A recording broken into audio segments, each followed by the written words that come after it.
ദൈവത്തിൻ്റെ അതിപരിശുദ്ധ നാമം വാഴ്ത്തപ്പെടുമാറാകട്ടെ. ഏറ്റവും ബഹുമാനമുള്ള right reverend doctor Joachim Mar Coorilos suffragan മെത്രാപ്പൊലീത്ത തിരുമേനി, സുശീലച്ചൻ, ഫിലിപ്പച്ചൻ, ഏറ്റവും ബഹുമാനമുള്ള വൈദിക ശ്രേഷ്ഠരെ, സന്നദ്ധ സുവിശേഷ സംഘം അംഗങ്ങളെ, ഓഫീസ് ബെയറേഴ്സ് അംഗങ്ങളെ, സേവികാ സംഘ അംഗങ്ങളെ, ദൈവജനമേ, ഗായക സംഘാംഗങ്ങളെ,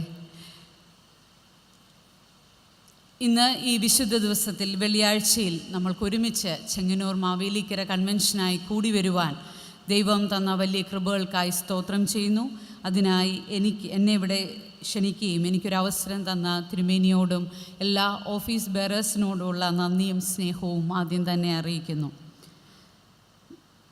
ഈ ഒരു ദൗത്യത്തിനായി എന്നെ വിളിച്ചപ്പോൾ ഒരുപാട് സന്തോഷമുണ്ടായി. കൂടാതെ തിരുമേനിയുടെ സാന്നിധ്യം ഒത്തിരി സന്തോഷമുണ്ടാക്കുന്നുണ്ട്. കാരണം എന്നെ വിശുദ്ധ കുർബാനയിലേക്ക് കൈപിടിച്ചുയർത്തിയത് തിരുമേനിയാണ്. അച്ഛൻ്റെ പട്ടത്ത് ശുശ്രൂഷയും അത് നടത്തിയത് തിരുമേനിയാണ്. കൂടാതെ തന്നെ ഞങ്ങളുടെ ഭവനം ഏറ്റവും കൂടുതൽ വട്ടം സന്ദർശിച്ചിട്ടുള്ളതും തിരുമേനിസാണ്. കൊട്ടാരക്കര എപ്പിസ്കോപ്പ് ആയിരിക്കുന്ന സമയത്ത് എല്ലാ ക്രിസ്മസിനും വീട്ടിൽ എൻ്റെ ഫാദർ ഇൻ ലോ സുവിശേഷകനാണ്. അദ്ദേഹത്തെ കാണാനും ഞങ്ങളെല്ലാവരെയും സന്ദർശിക്കുവാനുമായി സുവിശേഷരെ ഓർക്കുന്ന, സുവിശേഷ വേലയ്ക്ക് എത്രത്തോളം പ്രാധാന്യം കൊടുക്കുന്ന തിരുമനസ് ഒരുപാട് വട്ടം ഭവനത്തിൽ വന്നത് ഓർക്കുന്നു, സ്നേഹത്തോടെ സ്മരിക്കുകയാണ്. ചെങ്ങന്നൂർ മാവേലിക്കര ഭദ്രാസനത്തിൻ്റെ വിവിധ പ്രവർത്തനങ്ങളെക്കുറിച്ച് അറിയാൻ സാധിച്ചിട്ടുണ്ട്. 1-2 പ്രവർത്തനങ്ങളിൽ പങ്കാളിയാകാൻ ദൈവം അവസരം തന്നു. ഒരു കൗൺസിലിംഗ് വിങ് സ്റ്റാർട്ട് ചെയ്തതിൽ ഒരുപാട് സന്തോഷമുണ്ട്. അത് കൗൺസിലേഴ്സിന് ട്രെയിനിങ് കൊടുക്കാനായിട്ട് ഓൺലൈനിൽ ഞാനൊരു സെഷൻ ചെയ്തിരുന്നു. ഇപ്പോൾ ഭദ്രാസനത്തിൽ നടക്കുന്ന വിവിധ പ്രവർത്തനങ്ങളെ ഓർത്ത് ഞാൻ ദൈവത്തെ സ്തുതിക്കുന്നു. കാരണം ഇന്നത്തെ സമൂഹത്തിൻ്റെ ആവശ്യങ്ങളെ മാനിച്ചുകൊണ്ട്, അത് ശാരീരികമായിക്കോട്ടെ, മാനസികമായിക്കോട്ടെ, ആത്മീയമായിക്കോട്ടെ, എല്ലാ ആവശ്യങ്ങളെയും മാനിച്ചുകൊണ്ട് പ്രവർത്തന സജ്ജമായ ഒരുപാട് പ്രോഗ്രാംസ് ഭദ്രാസനം നടത്തുന്നതിൽ, സേവികാ സംഘവും സന്നദ്ധ സുവിശേഷ സംഘവും മറ്റെല്ലാ സംഘടനകളും നടത്തുന്നതിൽ ഞാൻ അതിയായി സന്തോഷിക്കുന്നു, ദൈവത്തെ സ്തുതിക്കുന്നു.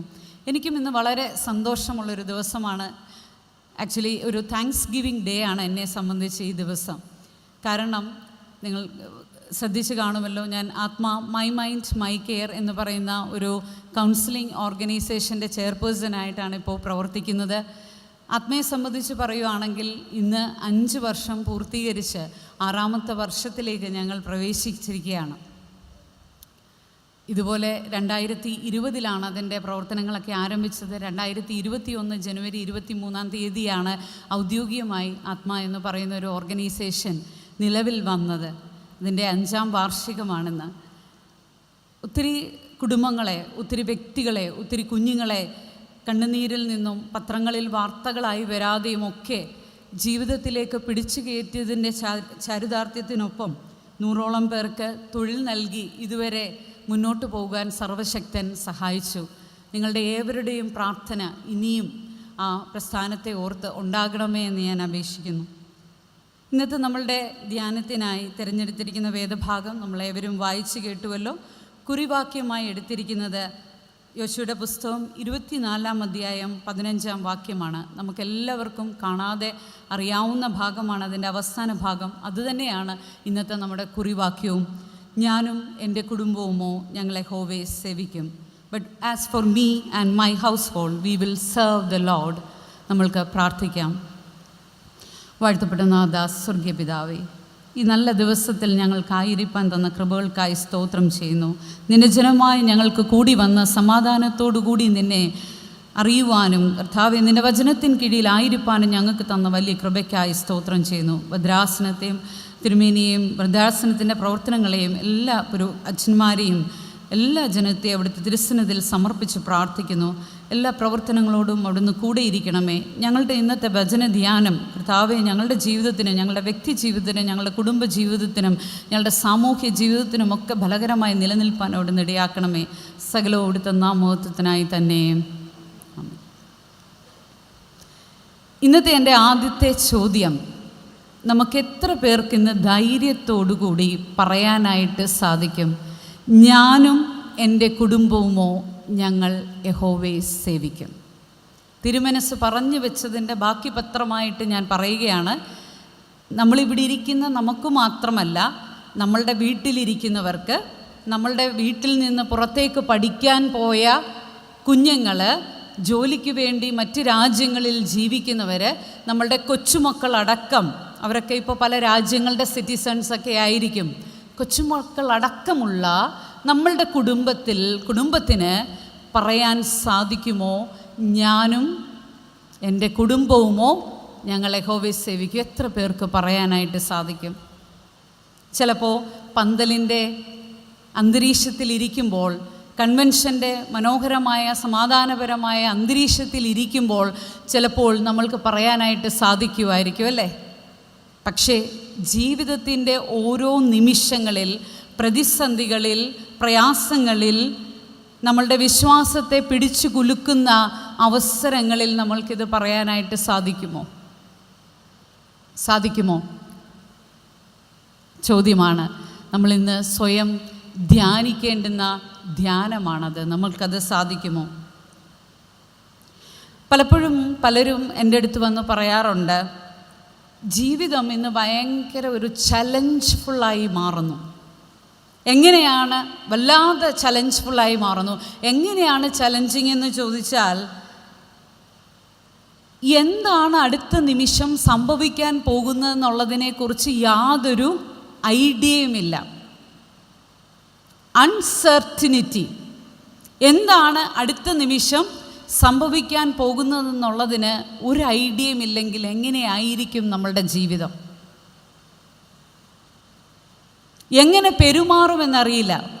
ഒരു യങ് ഹസ്ബൻഡ്, വിവാഹം കഴിഞ്ഞിട്ട് 7-8 മാസമായിട്ടേ ഉള്ളൂ, ഒരു യങ് ഹസ്ബൻഡ് എൻ്റെ അടുത്ത് വന്നിട്ട് പറഞ്ഞത് ഇങ്ങനെയാണ്, മാം ഞാൻ ചോദിച്ചു എന്താ പ്രശ്നം?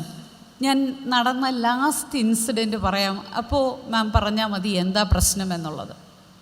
പുള്ളി ഇങ്ങനെയാണ് പറഞ്ഞത്, ഞാൻ പതിവ് പോലെ ജിമ്മിലേക്ക് പോകാനായി ബോട്ടിൽ വെള്ളം ഫില്ല് ചെയ്യുകയായിരുന്നു. അപ്പോൾ വൈഫ് കയറി വന്നു. നല്ല സുന്ദരിയായ ഒരു സ്ലിം ബ്യൂട്ടി, ഒരു ലേഡിയാണ്. വൈഫ് കയറി വന്നപ്പോൾ അവളോട് ഞാൻ ഇങ്ങനെ കുശലം ചോദിച്ചു, നീ ജിമ്മി വരുന്നില്ലേ? അതെന്താ, ഞാൻ തടിച്ചിയാണോ? ഓക്കെ, വരണ്ട.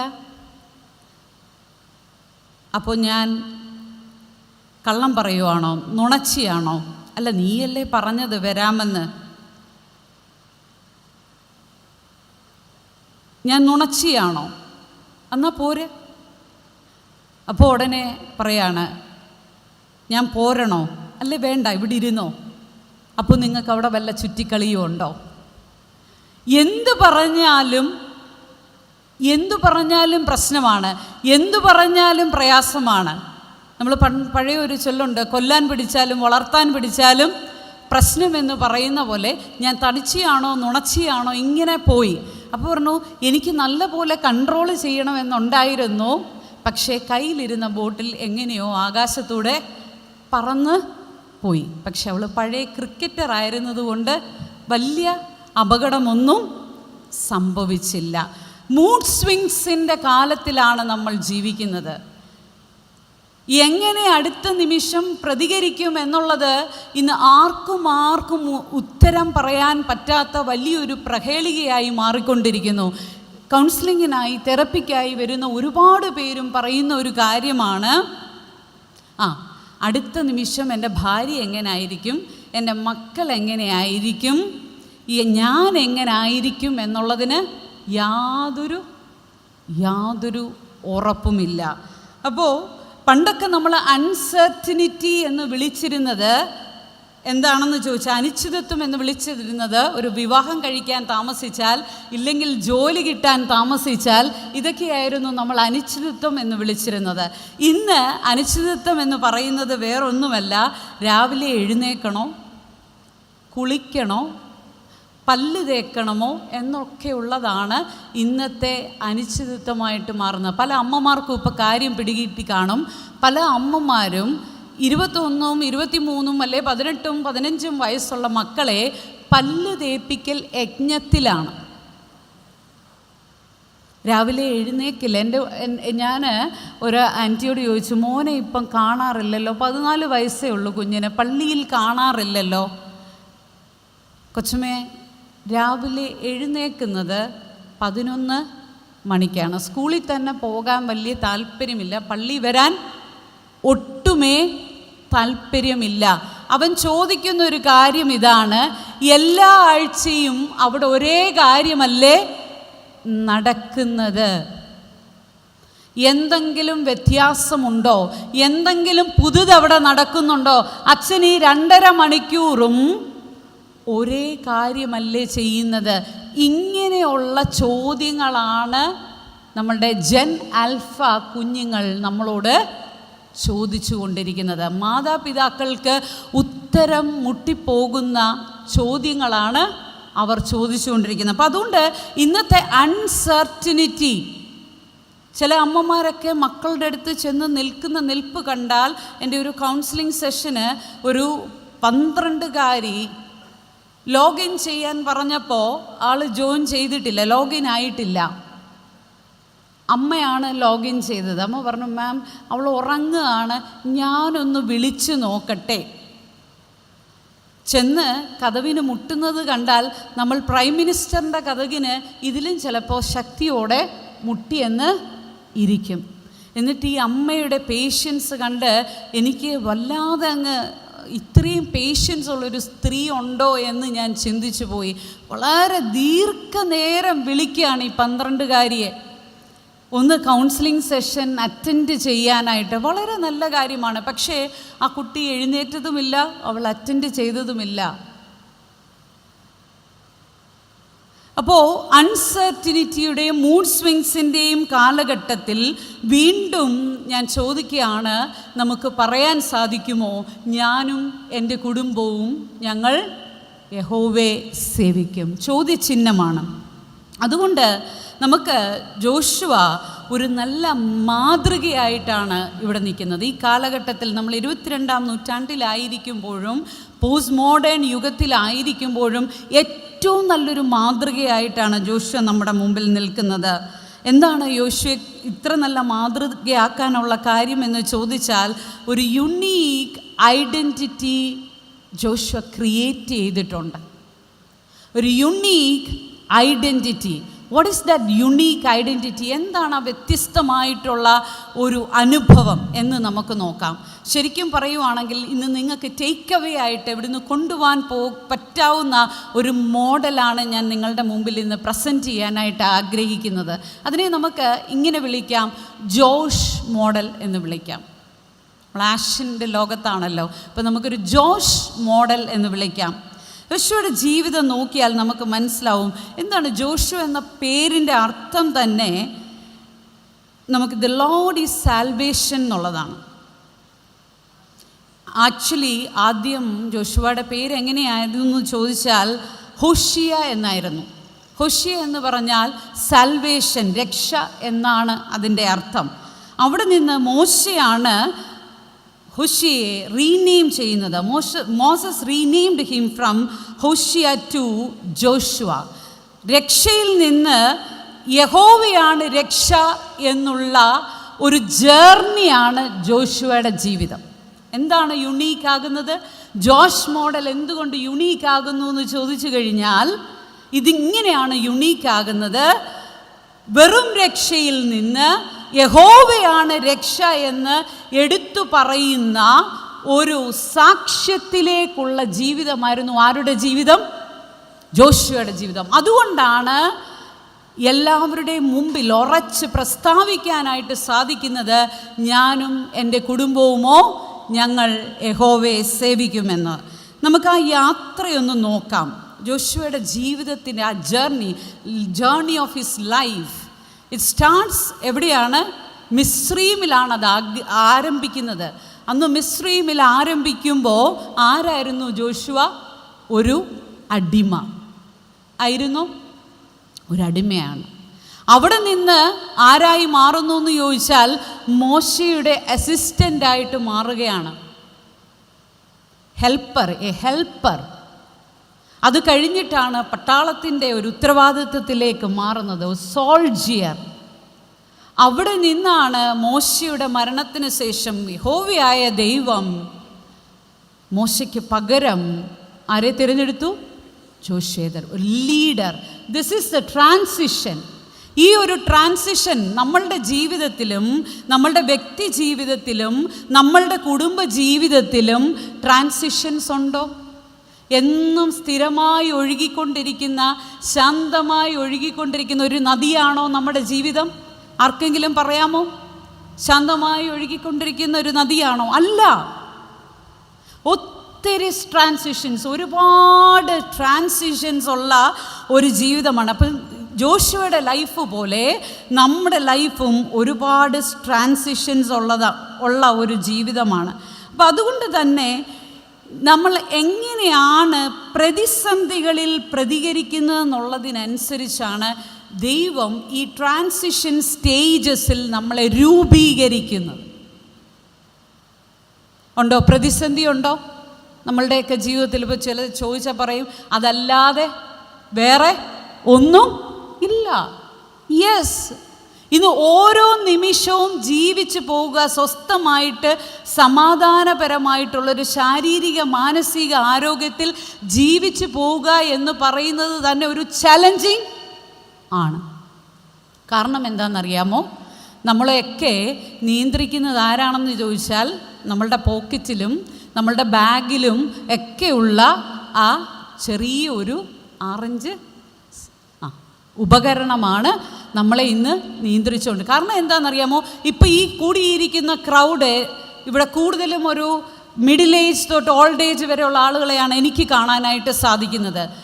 ഇവിടെ ഒരു യൂത്ത് ആയിരുന്നെങ്കിൽ അവർ ഇപ്പോഴേ മടുത്തേനെ. കാരണം എന്താണെന്നറിയാമോ? നമ്മളുടെ ശ്രദ്ധ ഇന്ന് എത്ര സെക്കൻഡ് മാത്രമാണെന്നറിയാമോ? വെറും 8 സെക്കൻഡ് മാത്രമാണ്. നമുക്കിങ്ങനെ ഇരിക്കാനുള്ള കഴിവൊക്കെ നഷ്ടപ്പെട്ടു പോയിക്കൊണ്ടിരിക്കുകയാണ് മനുഷ്യന്. നമുക്കിങ്ങനെ ശ്രദ്ധിക്കാനുള്ള കഴിവ് നഷ്ടപ്പെട്ടു പോയിക്കൊണ്ടിരിക്കുകയാണ്. വെറും 8 സെക്കൻഡ് മാത്രമായി, മിനിറ്റ് അല്ല, 8 സെക്കൻഡ് മാത്രമായി നമ്മളുടെ ശ്രദ്ധ ഇന്ന് എന്ത് ചെയ്യുന്നു? ചുരുങ്ങുന്നു. ഈ 8 സെക്കൻഡ് എന്താണെന്ന് ചോദിച്ചാൽ നമ്മളുടെ ഒരു റീല് തോണ്ടാനുള്ള സമയമാണ് 8 സെക്കൻഡ്. ഇത് ഏറ്റവും കൂടുതൽ മനസ്സിലാക്കിയിരിക്കുന്നത് മീഡിയ വേൾഡാണ്, ഇൻസ്റ്റഗ്രാമാണ്. അതുകൊണ്ടാണ് അവരുടെ എല്ലാ റീലുകളും 8 സെക്കൻഡിൽ തീരുന്നത്. അപ്പോൾ ഇങ്ങനെയുള്ള പ്രതിസന്ധികളിൽ നമ്മളുടെ പ്രതികരണം എങ്ങനെയാണ് എന്നുള്ളതിനനുസരിച്ചാണ് നമ്മുടെ ജീവിതത്തിൻ്റെ ട്രാൻസിഷൻസ് നടക്കുന്നത്. ജോഷുവയുടെ ജീവിതത്തിലും ഒരുപാട് പ്രതിസന്ധികൾ ഉണ്ടായിരുന്നു. അനാഖ്യ മല്ലന്മാരെ കണ്ട് ബാക്കി 10 പേരും ഭയപ്പെട്ടപ്പോൾ ജോഷുവയും കാലേബും മാത്രം അവിടെ എന്ത് ചെയ്തു? ദൈവകൃപയിൽ അടിസ്ഥാനപ്പെട്ടു നിന്നു. അതുകൊണ്ട് ജോഷുവയുടെ പേര് അങ്ങനെ പരിവർത്തനം ചെയ്യപ്പെട്ടു. God as the source of salvation, not human strength. ജോഷുവയുടെ ജീവിതം നമ്മളെ കാണിക്കുന്നത് എന്താണെന്ന് ചോദിച്ചാൽ മനുഷ്യൻ്റെ വലിയ കഴിവുകൊണ്ടൊന്നും ജീവിക്കാൻ സാധിക്കത്തില്ല, ദൈവത്തിൻ്റെ കൃപ ഒന്നും മാത്രമാണെന്നുള്ളതാണ്. അതുകൊണ്ടാണ് ജോഷു പാടിയത്, സൈന്യത്താലുമല്ല ശക്തിയാലുമല്ല ദൈവത്തിൻ്റെ ആത്മശക്തിയാലത്രേ. അതുകൊണ്ട് ജോഷ് മോഡലിൻ്റെ ആദ്യത്തെ letter J stands for join responsibility in your life journey. കൂട്ടുത്തരവാദിത്വം, ജീവിതമാകുന്ന യാത്രയിലെ ഉത്തരവാദിത്വം. എന്താണ് ഈ കൂട്ടുത്തരവാദിത്വം? ഈവൻ റെസ്പോൺസിബിലിറ്റി എന്നുള്ള വാക്കുപോലും നമുക്കിന്ന് കേൾക്കുന്നത് ഭയങ്കര പ്രശ്നമാണ്. പ്രത്യേകിച്ച് നമ്മളുടെ ജെൻ ആൽഫ കുട്ടികൾക്ക് കേൾക്കുന്നത് ഭയങ്കര പ്രശ്നമാണ്. What is this? ഞാൻ ആ വാക്ക് ഉപയോഗിക്കുന്നില്ല. റെസ്പോൺസിബിലിറ്റി എന്നാണ് അവർ ചോദിക്കുന്നത്. അതുകൊണ്ടാണ് അവർ റിലേഷൻഷിപ്പുകളൊക്കെ മാറി സിറ്റുവേഷൻഷിപ്പുകളിലേക്ക് വന്നത്. റിലേഷൻഷിപ്പ് ആവുമ്പോൾ it's A long term commitment, ദീർഘകാലം ഉത്തരവാദിത്ത ബോധമുള്ള ഒരു കാര്യമാണെന്ത്? റിലേഷൻഷിപ്പ്. ബട്ട് അതുകൊണ്ട് അവർക്കതൊന്നും, ആ കമ്മിറ്റ്മെൻറ്റ്സ് ഒന്നും എടുക്കാൻ പറ്റാത്തത് കൊണ്ട് അവരെന്തിലേക്ക് നീങ്ങിയിരിക്കുന്നതെന്നറിയാമോ? സിറ്റുവേഷൻഷിപ്പ്. ഓരോ സ്ഥലത്ത് പോകുമ്പോൾ ഓരോ ബന്ധങ്ങൾ എന്ത് ഈസിയാണ്, വളരെ ഈസിയാണ് മാനേജ് ചെയ്യാനായിട്ട്. അപ്പോൾ അവിടെയാണ് ജോഷുവയുടെ ജീവിതം നമ്മളോട് പറയുന്നത് കൂട്ടുത്തരവാദിത്വത്തിൻ്റെ ഇമ്പോർട്ടൻസ്. സഭാപ്രസംഗി 4-ാം അധ്യായം 9-10 വാക്യങ്ങളിൽ ഇങ്ങനെയാണ് പറയുന്നത്: ഒരുവനേക്കാൾ ഇരുവർ ഏറെ നല്ലത്, അവർക്ക് തങ്ങളുടെ പ്രയത്നത്താൽ നല്ല പ്രതിഫലം കിട്ടുന്നു. വീണാൽ ഒരുവൻ മറ്റവനെ എഴുന്നേൽപ്പിക്കും, ഏകാകി വീണാലോ അവനെ എഴുന്നേൽപ്പിപ്പാൻ ആരുമില്ലായക കൊണ്ട് അവന് അയ്യോ കഷ്ടം. പക്ഷേ ഏകാഗിയായിരിക്കാൻ ആഗ്രഹിക്കുന്ന ഒരു യുഗത്തിലാണ് നമ്മൾ ഇന്ന് ആഗ്രഹിക്കുന്നത്. നമ്മുടെ കോർപ്പറേറ്റ് സെക്ടേഴ്സൊക്കെ അവിടെ ടീം വർക്കാണ് ചെയ്യുന്നത് കൂടുതലും. പ്രത്യേകിച്ച് IT മേഖലകളിലൊക്കെ ടീം വർക്കാണ് കൂടുതലും ഉള്ളത്. പക്ഷേ നമ്മളുടെ പല കുഞ്ഞുങ്ങൾക്കും ഇന്നവിടെ പെർഫോമൻസ് ആൻസൈറ്റിയാണ്. ടീമായിട്ട് പ്രവർത്തിച്ച് മുന്നോട്ട് പോകാൻ സാധിക്കുന്നില്ല. കാരണം എന്താണെന്ന് ചോദിച്ചാൽ, തിരുമനസ് സൂചിപ്പിച്ച പോലെ വീട്ടിലാരാണ്? ഏകാഗിയാണ്. വീടിനകത്ത് ഏകാഗിയായിട്ടുള്ള അനുഭവങ്ങൾ മാത്രമേ അവനും അവൾക്കും കിട്ടുന്നുള്ളൂ. അതുകൊണ്ട് റെസ്പോൺസിബിലിറ്റീസ് ഷെയർ ചെയ്യേണ്ടുന്ന സമയം വരുമ്പോൾ, ഒരുമിച്ച് കാര്യങ്ങളെ ഏറ്റെടുത്ത് ചെയ്യേണ്ടുന്ന സമയം വരുമ്പോൾ വല്ലാത്ത പെർഫോമൻസ് ആൻസൈറ്റി, ഉത്കണ്ഠയിലും ആകുലതയിലും ആശങ്കയിലേക്കും വഴുതി വീഴുന്നു. ഇന്ന് കുഞ്ഞുങ്ങൾ മാത്രമല്ല, നമ്മൾ ഓരോരുത്തരും ഏകാഗികളായ അനുഭവങ്ങളിലൂടെ മാത്രം നമ്മൾ ഇന്ന് കടന്നു പോകുന്ന ഒരു ജീവിതത്തിലാണ്. ഇന്നെനിക്ക് ആരും കൂട്ടില്ലെങ്കിലും, ആരും എന്നെ കേൾക്കാനില്ലെങ്കിലും, ഞാനും എൻ്റെ മൊബൈൽ ഫോണും ഉണ്ടെങ്കിൽ പിന്നെ വേറെ ആരും വേണ്ട എന്ന് പറയുന്ന ഒരു ഡിജിറ്റൽ യുഗത്തിലാണ് നമ്മൾ ഇന്നായിരിക്കുന്നതാണോ? നമ്മുടെ കുഞ്ഞുങ്ങൾക്ക് വേറെ എന്ത് കൊടുത്തില്ലേലും മൊബൈൽ കൊടുത്താൽ വേറെ എന്തെങ്കിലും അവർ ചോദിക്കുമോ? വേറെ എന്തെങ്കിലും ചോദിക്കുമോ? ഒന്നും ചോദിക്കില്ല. വളരെ ഫേമസ് ആയ ഒരു IT കമ്പനിയിൽ ജോലി ചെയ്യുന്നൊരു പെൺകുട്ടി, മെറിറ്റോറിയസ് ആയിട്ട് ജോലിക്ക് കയറിയ പെൺകുട്ടി, 23കാരി, പഠിച്ച കിൻഡർ ഗാർഡൻ തൊട്ട് M.Tech വരെ, B.Tech വരെ അവള് ഫസ്റ്റ് റാങ്ക് അല്ലാതെ വേറെ ഒന്നും വാങ്ങിച്ചിട്ടില്ല. She is very perfectionist in nature. ഭയങ്കര പെർഫെക്റ്റ് ആണ്. എന്ത് കാര്യവും വളരെ പെർഫെക്റ്റായിട്ട് മാത്രമേ ചെയ്യത്തുള്ളൂ. പക്ഷേ ജോലിക്ക് ചെന്ന് അവിടെ ഒരു ടീമിൻ്റെ കൂടെ വർക്ക് ചെയ്യാനായി തുടങ്ങിയപ്പോൾ ഭയങ്കരമായിട്ടുള്ള ആൻസൈറ്റി, അവൾക്കൊന്നും ചെയ്യാനായിട്ട് പറ്റുന്നില്ല. ഉത്കണ്ഠ കൂടി കൂടി കൂടി കൂടി മികച്ചതായിട്ട് കാര്യങ്ങളെയൊക്കെ ചെയ്യാൻ അറിയാം. ഉത്കണ്ഠ കൂടി കൂടി കൂടി കൂടി അവൾക്കൊന്നും ചെയ്യാനായിട്ട് സാധിക്കുന്നില്ല. ഉള്ളു മുഴുവനും എന്താണെന്ന് ചോദിച്ചാൽ, കിൻഡർ ഗാർഡൻ തൊട്ട് ഏകാഗിയായി, സിംഗിൾ ചൈൽഡാണ്, ഏകാഗിയായി ഞാൻ ഏറ്റവും നല്ല രീതിയിൽ പഠിച്ച് പെർഫോം ചെയ്തു വന്ന അതേ പെർഫോമൻസ് എനിക്ക് ഇവിടെയും വേണം. ഓരോ പെർഫോമൻസ് കഴിയുമ്പോഴും വീട്ടിലിങ്ങനെ അപ്രീഷിയേറ്റ് മാത്രം ചെയ്യുന്ന മാതാപിതാക്കൾ, വേറെ ഒന്നിനും പോകണ്ട, വേറെ ആരുടെ കൂടെയും പോകണ്ട, സൺഡേ സ്കൂളിലും പോകണ്ട, സാമൂഹികമായിട്ട് യാതൊരു ബന്ധവും വേണ്ട, പള്ളിയിലും പോകണ്ട, പഠിച്ചാൽ മാത്രം മതി, മോള് റാങ്ക് വാങ്ങിച്ചാൽ മാത്രം മതി. ഇന്ന് സൈക്യാട്രിക് മെഡിക്കേഷൻസും കഴിച്ച്, ആൻസൈറ്റി മെഡിക്കേഷൻസും കഴിച്ച് തെറാപ്പി എടുത്ത് മുന്നോട്ട് പോവുകയാണ്. ജോലി ചെയ്യാൻ പറ്റാതെ വീടിൻ്റെ മുറിയുടെ ചുവര് നോക്കിയിരിക്കുകയാണ്. റാങ്ക് ഹോൾഡർ, പെർഫോമൻസ് ആൻസൈറ്റി, ഏകാഗിയായിട്ട് നമ്മൾ ജീവിച്ചു പോകുന്നുണ്ടോ? ഗാമോഫോബിയാണ്. റെസ്പോൺസിബിലിറ്റീസ് ഏറ്റെടുക്കാൻ കഴിയാതെ ഉള്ള അവസ്ഥയ്ക്കാണ് നമ്മൾ പറയുന്നത് gamophobia. Intense irrational fear of long term commitments. Long term കമ്മിറ്റ്മെൻറ്റുകൾ ഏറ്റെടുക്കാൻ വല്ലാത്ത പ്രയാസം, വല്ലാത്ത പ്രതിസന്ധി. അതിനെക്കുറിച്ച് ആലോചിക്കുമ്പോൾ തന്നെ ആകുല ചിന്ത വന്നിട്ട് ഒരു തരത്തിലും അതുമായിട്ട് ചേർന്ന് പോകാൻ പറ്റാത്ത അവസ്ഥ.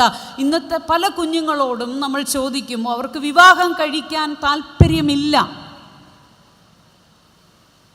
വിവാഹം കഴിക്കാൻ താല്പര്യമില്ല. എന്താണെന്ന് ചോദിച്ചാൽ, ആ വരുന്ന ആളുമായിട്ട് ചേർന്ന് എങ്ങനെ മുന്നോട്ട് പോകും എന്നുള്ളൊരവസ്ഥയാണ്. കഴിഞ്ഞ ദിവസം ബാംഗ്ലൂരിൽ നിന്നൊരു ഫാമിലി എന്നെ കാണാനായിട്ട് വന്നു. 2 പേരും പ്രൊഫഷണൽസാണ്, 2 കുട്ടികളുണ്ട്. 10ാം ക്ലാസ്സിലും 5ാം ക്ലാസ്സിലും പഠിക്കുന്ന പെൺകുട്ടികളാണ്. ഈ പെൺകുഞ്ഞുങ്ങളുടെ പരാതി എന്താണെന്ന് ചോദിച്ചാൽ, ആ father is not emotionally available. അവരുടെ പരാതി അതാണ്, ഞങ്ങളുടെ അപ്പൻ ഞങ്ങൾക്ക് വൈകാര്യപരമായി ഞങ്ങൾക്ക് അവൈലബിൾ അല്ല, ഇമോഷണലായിട്ട് ഞങ്ങൾക്ക് അവൈലബിൾ അല്ല. അവരോട് ചോദ്യങ്ങളൊക്കെ ചോദിച്ച് കാര്യങ്ങളൊക്കെ മനസ്സിലാക്കി വന്നപ്പോഴാണ് ഈ മനുഷ്യൻ കഴിഞ്ഞ 3-4 വർഷമായിട്ട് ഒരു കീറ്റോ ഡയറ്റ് ആണ് ഫോളോ ചെയ്യുന്നത്. കേട്ടിട്ടുണ്ടായിരിക്കും കീറ്റോ ഡയറ്റ്.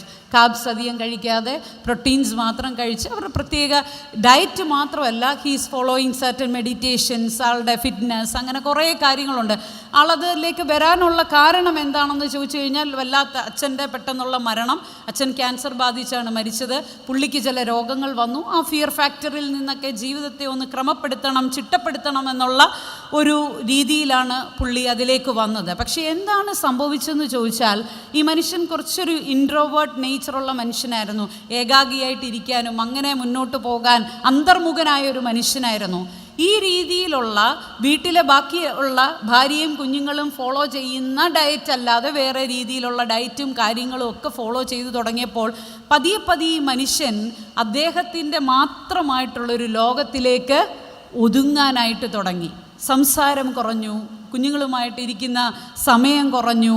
പുള്ളി ചെയ്യുന്നത് തന്നെ അവരും ചെയ്യണമെന്നുള്ള ഒരു തോന്നി തുടങ്ങി. ഇങ്ങനെ വല്ലാത്ത ഒരു ഏകാന്തമായിട്ടുള്ള ജീവിതം. പക്ഷെ ആ പുള്ളി ഇത് ഭയങ്കരമായിട്ട് എൻജോയ് ചെയ്യാനായിട്ട് തുടങ്ങി. ഭാര്യയ്ക്കും കുഞ്ഞുങ്ങൾക്കും അപ്പോഴാണ് മനസ്സിലായത്, ഇത് ഞങ്ങൾക്ക് ഞങ്ങളുടെ പഴയ, ഇവർ പറഞ്ഞ ഇങ്ങനെയാണ്, ഞങ്ങൾക്ക് ഞങ്ങളുടെ പഴയ അച്ഛനെ വേണം. നല്ലതാണ് നമ്മൾ ഡയറ്റ് ചെയ്യുന്നതും ഫിറ്റ്നസ് ചെയ്യുന്നതും മാറിയിരുന്നു. പക്ഷേ ഏകാഗിയുടെ അനുഭവമാണോ ഇന്നെൻ്റെ ജീവിതത്തിൽ എന്നും, ഏകാഗിയുടെ അനുഭവമാണോ എൻ്റെ കുഞ്ഞുങ്ങളുടെ ജീവിതത്തിൽ എന്നും നമ്മൾ ചെക്ക് ചെയ്യേണ്ടത് വളരെ ആവശ്യമായിട്ടുള്ളൊരു കാര്യമാണ്. അതുകൊണ്ട് തന്നെ നമ്മളുടെ കുടുംബങ്ങൾക്കകത്ത് ഇന്ന് ഇമോഷണൽ ഇൻസെക്യൂരിറ്റീസ് കൂടി വരികയാണ്. ഫാമിലി കൊഹേർഷൻ കുറഞ്ഞു വരികയാണ്. കെട്ടുറപ്പില്ലാത്ത കുടുംബങ്ങളായി മാറിപ്പോവുകയാണ്. നമുക്ക് ഇന്ന് ആർക്കും തന്നെ ഒരു ഡിലേഡ് ഗ്രാറ്റിഫിക്കേഷനിലേക്ക് പോകാൻ താല്പര്യമില്ല. ഇൻസ്റ്റൻറ്റ് ഗ്രാറ്റിഫിക്കേഷൻ, പെട്ടെന്നുള്ള സന്തോഷങ്ങൾ മാത്രം മതി. കുറച്ച് നാൾ കാത്തിരുന്ന് കിട്ടുന്ന സന്തോഷങ്ങളൊന്നും സന്തോഷങ്ങളല്ല എന്ന് പഠിപ്പിക്കുന്നയും പ്രചരിപ്പിക്കുന്നയും ഒരു ലോകത്തിലാണ് നമ്മൾ ഇന്ന് ജീവിച്ചു കൊണ്ടിരിക്കുന്നത്. അതുകൊണ്ട് ഇൻസ്റ്റൻറ്റ് ഗ്രാറ്റിഫിക്കേഷൻ്റെ പുറകെ പോയി പലപ്പോഴും ജീവിതങ്ങൾ ഇല്ലാതായി പോകുന്ന അവസ്ഥകളാണ് കാണുന്നത്. അതുകൊണ്ട് നമ്മുടെ കുടുംബങ്ങൾക്കകത്ത് ഞാനും എൻ്റെ കുടുംബവുമോ ഞങ്ങളെ യഹോവയെ സേവിക്കുമെന്ന് പറയുന്നുണ്ടെങ്കിൽ കാത്തിരിക്കാൻ പഠിപ്പിക്കണം. കാത്തിരിപ്പ് നമ്മൾ കുടുംബത്തിനകത്ത് കാണിച്ചു കൊടുക്കണം. എങ്ങനെയാണെന്ന് ചോദിച്ചാൽ, ഇന്നത്തെ 2 എക്സ്ട്രീമായിട്ടുള്ള രീതിയാണ് എയ്തർ അട്രാക്ഷൻ ഓർ അറ്റാക്ക്. ഈ 2 എക്സ്ട്രീമിറ്റീസാണ് ഇന്ന് നമ്മളുടെ കുടുംബത്തിലും സമൂഹത്തിലും ഒക്കെ നടന്നുകൊണ്ടിരിക്കുന്നത്. Either attraction or attack. ഒന്നെങ്കിൽ ഞാൻ ഭയങ്കരമായിട്ട് ആകർഷിക്കപ്പെട്ടു പോകുന്നു, ഇല്ലെങ്കിൽ എനിക്ക് കിട്ടിയില്ലെങ്കിൽ ഞാൻ എന്ത് ചെയ്യും? അറ്റാക്ക് ചെയ്യും. ഈ 2 അവസ്ഥകൾ മാത്രമായിട്ട് ഇന്ന് മാറിപ്പോകുന്നു. കാരണം എന്താണെന്ന് ചോദിച്ചു കഴിഞ്ഞാൽ, എക്സ്ട്രീമായിട്ടുള്ള അനുഭവങ്ങൾ മാത്രമേ ഇന്ന് നമ്മളുടെ ബ്രെയിൻ എന്ത് ചെയ്യാൻ പറ്റുന്നുള്ളൂ? പിടിച്ചെടുക്കാനായിട്ട് പറ്റുന്നുള്ളൂ. സാധാരണ രീതിയിലുള്ള സംസാരം, സാധാരണ വികാരങ്ങൾ, മൃദുല വികാരങ്ങൾ, സോഫ്റ്റ് ഫീലിങ്സ്, ഇതൊക്കെ നമ്മുടെ അടുത്ത് നിന്ന്, നമ്മുടെ കുടുംബങ്ങൾക്കകത്ത് നിന്ന് ചോർന്ന് പോയിക്കൊണ്ടിരിക്കുകയാണ്. ദുബായിൽ നിന്ന് ഒരു 8 വയസ്സുകാരി അമ്മയും ഉൾപ്പെടെ എന്നോട് സംസാരിച്ചത് എന്താണെന്ന് ചോദിച്ചു കഴിഞ്ഞാൽ, ഒരു പെറ്റ് ക്യാറ്റിനെ വാങ്ങിച്ചായിരുന്നു. 4 മാസം മുമ്പ് ഒരു പെറ്റായിട്ടൊരു ക്യാറ്റിനെ വാങ്ങിച്ചു. അവൾക്ക് ഭയങ്കര ഇഷ്ടമാണ്. സിംഗിൾ ചൈൽഡാണ്. അതുകൊണ്ട് ഈ ക്യാറ്റിനെ കിട്ടിയോണ്ട് ഭയങ്കര ഇഷ്ടം. അതിനെ താത്തുവക്കത്തിൽ ഇതിനെ ഇങ്ങനെ കൊഞ്ചിച്ചും പുന്നാരിച്ചും എല്ലാം ഇങ്ങനെ കൊണ്ട് നടക്കുകയാണ്. ഭയങ്കര സ്നേഹം, പൂച്ചയോട് ഭയങ്കര സ്നേഹം. പൂച്ച ഇല്ലെങ്കിൽ അവൾ ഭക്ഷണം കഴിക്കത്തില്ല, ക്യാറ്റിൻ്റെ കൂടെ ഉറങ്ങൂ, അങ്ങനെ പേരൊക്കെ ഇട്ടു. ഭയങ്കര സന്തോഷം. എന്താ കാര്യമെന്ന് ചോദിച്ചാൽ, അടുത്തിടെയായിട്ട് അമ്മ ഈ പൂച്ചയൊന്നെടുത്ത് തഴുകി തലോടാനൊക്കെ തുടങ്ങി. അമ്മ പേടിച്ചിട്ടാണ് ഈ കുഞ്ഞിനെയും കൊണ്ട് വന്നത്. 7ാമത്തെ നിലയിലാണ് ഇവർ താമസിക്കുന്നത്, 7th ഫ്ലോർ. ഒരു ദിവസം അമ്മ ഡ്യൂട്ടി കഴിഞ്ഞ് വന്ന് കാറ് പാർക്ക് ചെയ്തിട്ട് നോക്കുമ്പോൾ നമ്മുടെ കൊച്ചെന്താ ചെയ്യുന്നതെന്ന് ചോദിച്ചാൽ, ഈ ഓമനത്വമുള്ള, അവൾ കൊഞ്ചിക്കുന്ന, അവൾ താലോലിക്കുന്ന പൂച്ചക്കുട്ടിയെ 7ാമത്തെ നിലയിലെ ബാൽക്കണിയിൽ നിന്ന് താഴേക്കിടുന്നു. അമ്മയുടെ മുമ്പിലാണ് അത് വന്ന് വീണ് തല ചിന്നിച്ചിതറിപ്പോയത്. അമ്മ വ്യക്തമായി കണ്ടതാണ്. അവളോട് ചെന്ന് ചോദിച്ചു, മോളെ ഇതെന്താ ചെയ്തത്? അല്ലല്ല, ഞങ്ങൾ 2 പേരും കൂടെ കളിക്കുമ്പോൾ, അമ്മ താഴെ നിന്ന് കണ്ടത് അവൾ അറിഞ്ഞില്ല. ഞങ്ങൾ 2 പേരും കൂടെ കളിക്കുമ്പോൾ എന്ത് ചെയ്തു? താഴെ വീണുപോയി. Manipulating, possessiveness, individualism. ഒറ്റയ്ക്ക് മതി, ഒറ്റയ്ക്കെല്ലാം സന്തോഷം കണ്ടെത്താം.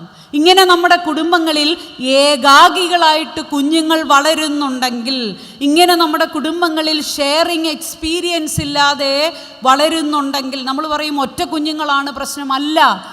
2 കുഞ്ഞുങ്ങളുള്ളിടത്തും 4 കുഞ്ഞുങ്ങളുള്ളിടത്തും 10 കുഞ്ഞുങ്ങളുള്ളിടത്തും അവരവരുടെ മുറിക്കുള്ളിൽ അവരവരുടെ ടാബുമായി അവരവരുടെ ഗാഡ്ജറ്റുമായി മാത്രം ഒതുങ്ങുന്ന ഒരു ഇൻഡിവിജ്വലിസം, ഏകാകിത്വം ഉള്ള ഒരു കാലത്താണ് നമ്മളിന്ന് ആയിരിക്കുന്നത്.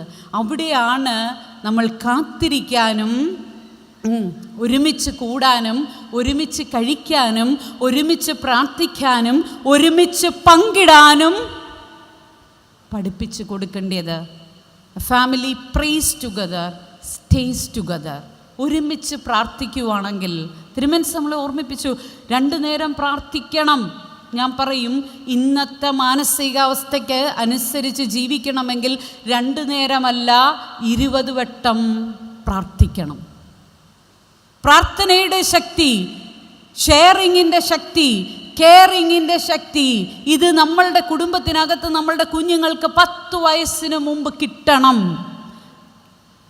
10 വയസ്സിന് മുമ്പ്. കാരണം എന്താണെന്ന് ചോദിച്ചു കഴിഞ്ഞാൽ, ഏറ്റവും കൂടുതൽ നമ്മുടെ ജെൻസി കുഞ്ഞുങ്ങൾ ഉപയോഗിക്കുന്ന ഒരു വാക്കാണ് സ്കിബിഡി.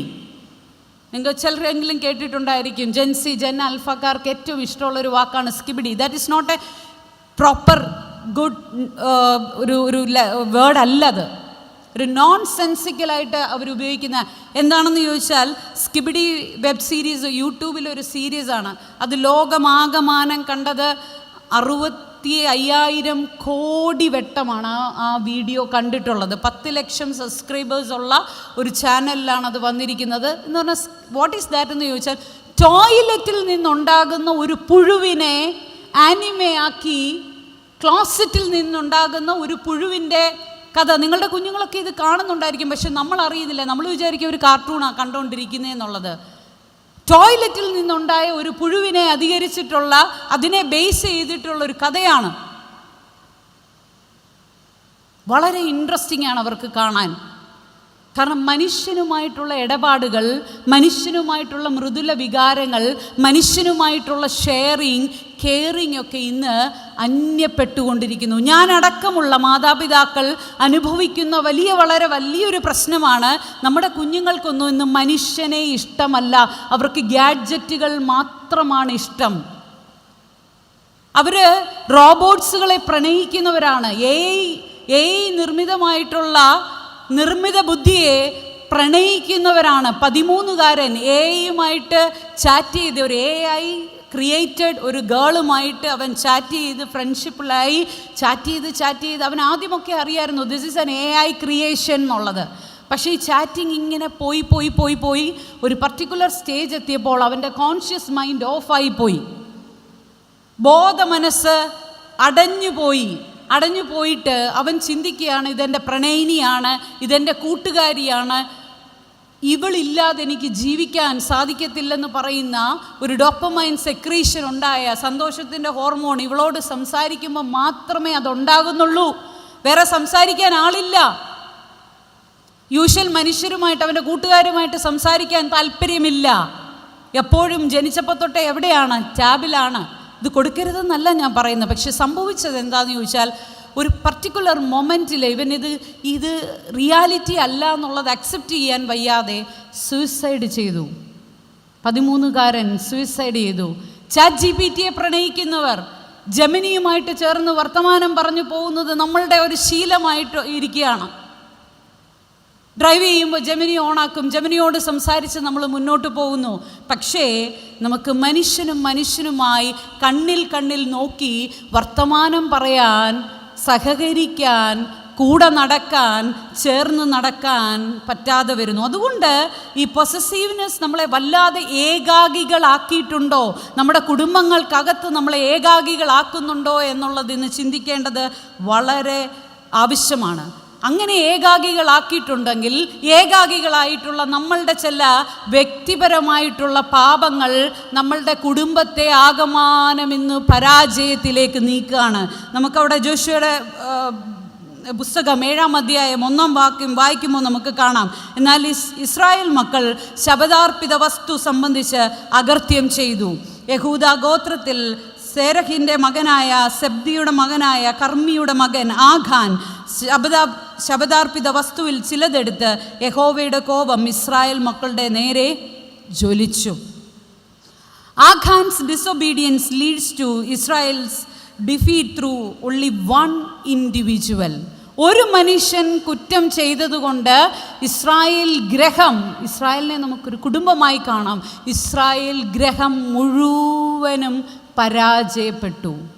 ഇന്ന് ഏകാഗിയായി മാറുന്നതിൻ്റെ പ്രകടമായിട്ടുള്ള അനുഭവമാണ് അവിടെ വരച്ച് കാണിച്ചിരിക്കുന്നത്. നീ ഏകാഗിയായി മാറി നിൻ്റെ വ്യക്തിപരമായിട്ടുള്ള പാപങ്ങൾ, നിൻ്റെ വ്യക്തിപരമായിട്ടുള്ള അകൃത്യങ്ങൾ, നിൻ്റെ വ്യക്തിത്വ വൈകല്യങ്ങൾ അടിവരയിട്ട് ഇന്ന് നമ്മൾ നോക്കേണ്ടുന്ന ഒരു കാര്യമാണ്. പെരുമാറ്റ വൈകല്യങ്ങൾ, സ്വഭാവ വൈകല്യങ്ങൾ, വ്യക്തിത്വ വൈകല്യങ്ങൾ, പേഴ്സണാലിറ്റി ഡിസോർഡേഴ്സ്. എൻ്റെ അടുത്ത് വരുന്ന കേസുകളിൽ, പ്രത്യേകിച്ച് കപ്പിൾ ഇഷ്യൂസ്, ഫാമിലി ഇഷ്യൂസ് വരുന്ന കേസുകളിൽ ഏറ്റവും കൂടുതൽ കാണുന്ന വിഷയമാണ് പേഴ്സണാലിറ്റി ഡിസോർഡർ, വ്യക്തിത്വ വൈകല്യം. കഴിഞ്ഞ 6 മാസങ്ങൾക്കുള്ളിൽ വന്ന ഒരു 68ഓളം കേസുകൾ എടുത്ത് ഞങ്ങളൊരു സ്റ്റഡി നടത്തി. Especially newly wed or co living couples. നമ്മുടെ അടുത്ത് വെഡ്ഡിങ് കഴിഞ്ഞവർ മാത്രമൊന്നും അല്ല വരുന്നത്, co living couples, newly wed couples. 68 case എടുത്ത് പഠിച്ചതിൽ 40-ൽ പരം കേസുകളിൽ പെൺകുട്ടികൾക്ക്, ഒരു 23-നും ഒരു 35-നും ഇടയിലുള്ള സ്ത്രീകളാണ്. പെൺകുട്ടികൾ എന്ന് തന്നെ വിളിക്കാം, പലരും അതിനകത്ത് അമ്മമാർ പോലും ആയിട്ടില്ല. BPD, border line personality disorder എന്ന് പറയുന്ന വളരെ ബുദ്ധിമുട്ടുള്ളൊരു വ്യക്തിത്വ വൈകല്യത്തിന് അടിമകളായിരിക്കുന്ന പെൺകുട്ടികളാണ് നമ്മളുടെ അടുത്തേക്ക് വന്നത്. എന്താണ് ഈ വ്യക്തിത്വ വൈകല്യത്തിൻ്റെ പ്രശ്നം? ഭയങ്കര feeling of abandonment, feeling of exclusion, feeling of cornering. ഞാൻ ഒറ്റയ്ക്കാണ്, ഒറ്റപ്പെട്ടു, എന്നെ ഇവൻ ഇട്ടിട്ട് പോവും, കളഞ്ഞിട്ട് പോവും, എനിക്ക് ആരുമില്ല എന്ന് പറഞ്ഞിട്ട് ഈ അപ്പുറത്തിരിക്കുന്ന ആൾക്ക് സമാധാനം കൊടുക്കില്ല. 24/7 ബേസിസിൽ എൻ്റെ ഭർത്താവ് എന്നെ ഇങ്ങനെ കൊണ്ട് നടക്കണം, ഭർത്താവ് ഇങ്ങനെ കൊണ്ട് നടന്നോണം. വീട്ടിൽ അപ്പനും അമ്മയും അങ്ങനെയൊക്കെ കൊണ്ട് നടന്നാണ് എവിടെ വരെ എത്തിച്ചത്? ഈ പരിപാടി വരെ, ഈ കല്യാണം വരെ എത്തിച്ചത്. അമ്മയോടും അപ്പനോടും പയ്യൻ വിളിച്ച് കാര്യം പറയുമ്പോൾ, മോനെ അതവിടെ സ്വഭാവമാ, മോനെ അതവിടെ പെരുമാറ്റമാ, നീ അങ്ങ് അഡ്ജസ്റ്റ് ചെയ്. കുറച്ചുകൂടെ അവൻ മുറുക്കി പറയുവാണെങ്കിൽ പറയും, മോളെ നീ ഇഞ്ഞ് വീട്ടിലോട്ട് പോരെ, ഞാൻ നിന്നെ പൊന്നുപോലെ നോക്കിക്കോളാം, ഞങ്ങളില്ലേ നിനക്ക്. ശാസ്ത്രീയമായി, സൈക്കോളജിക്കലായി പല കുട്ടികളും ഇന്ന് തെറാപ്പിക്ക് വേണ്ടി വരും.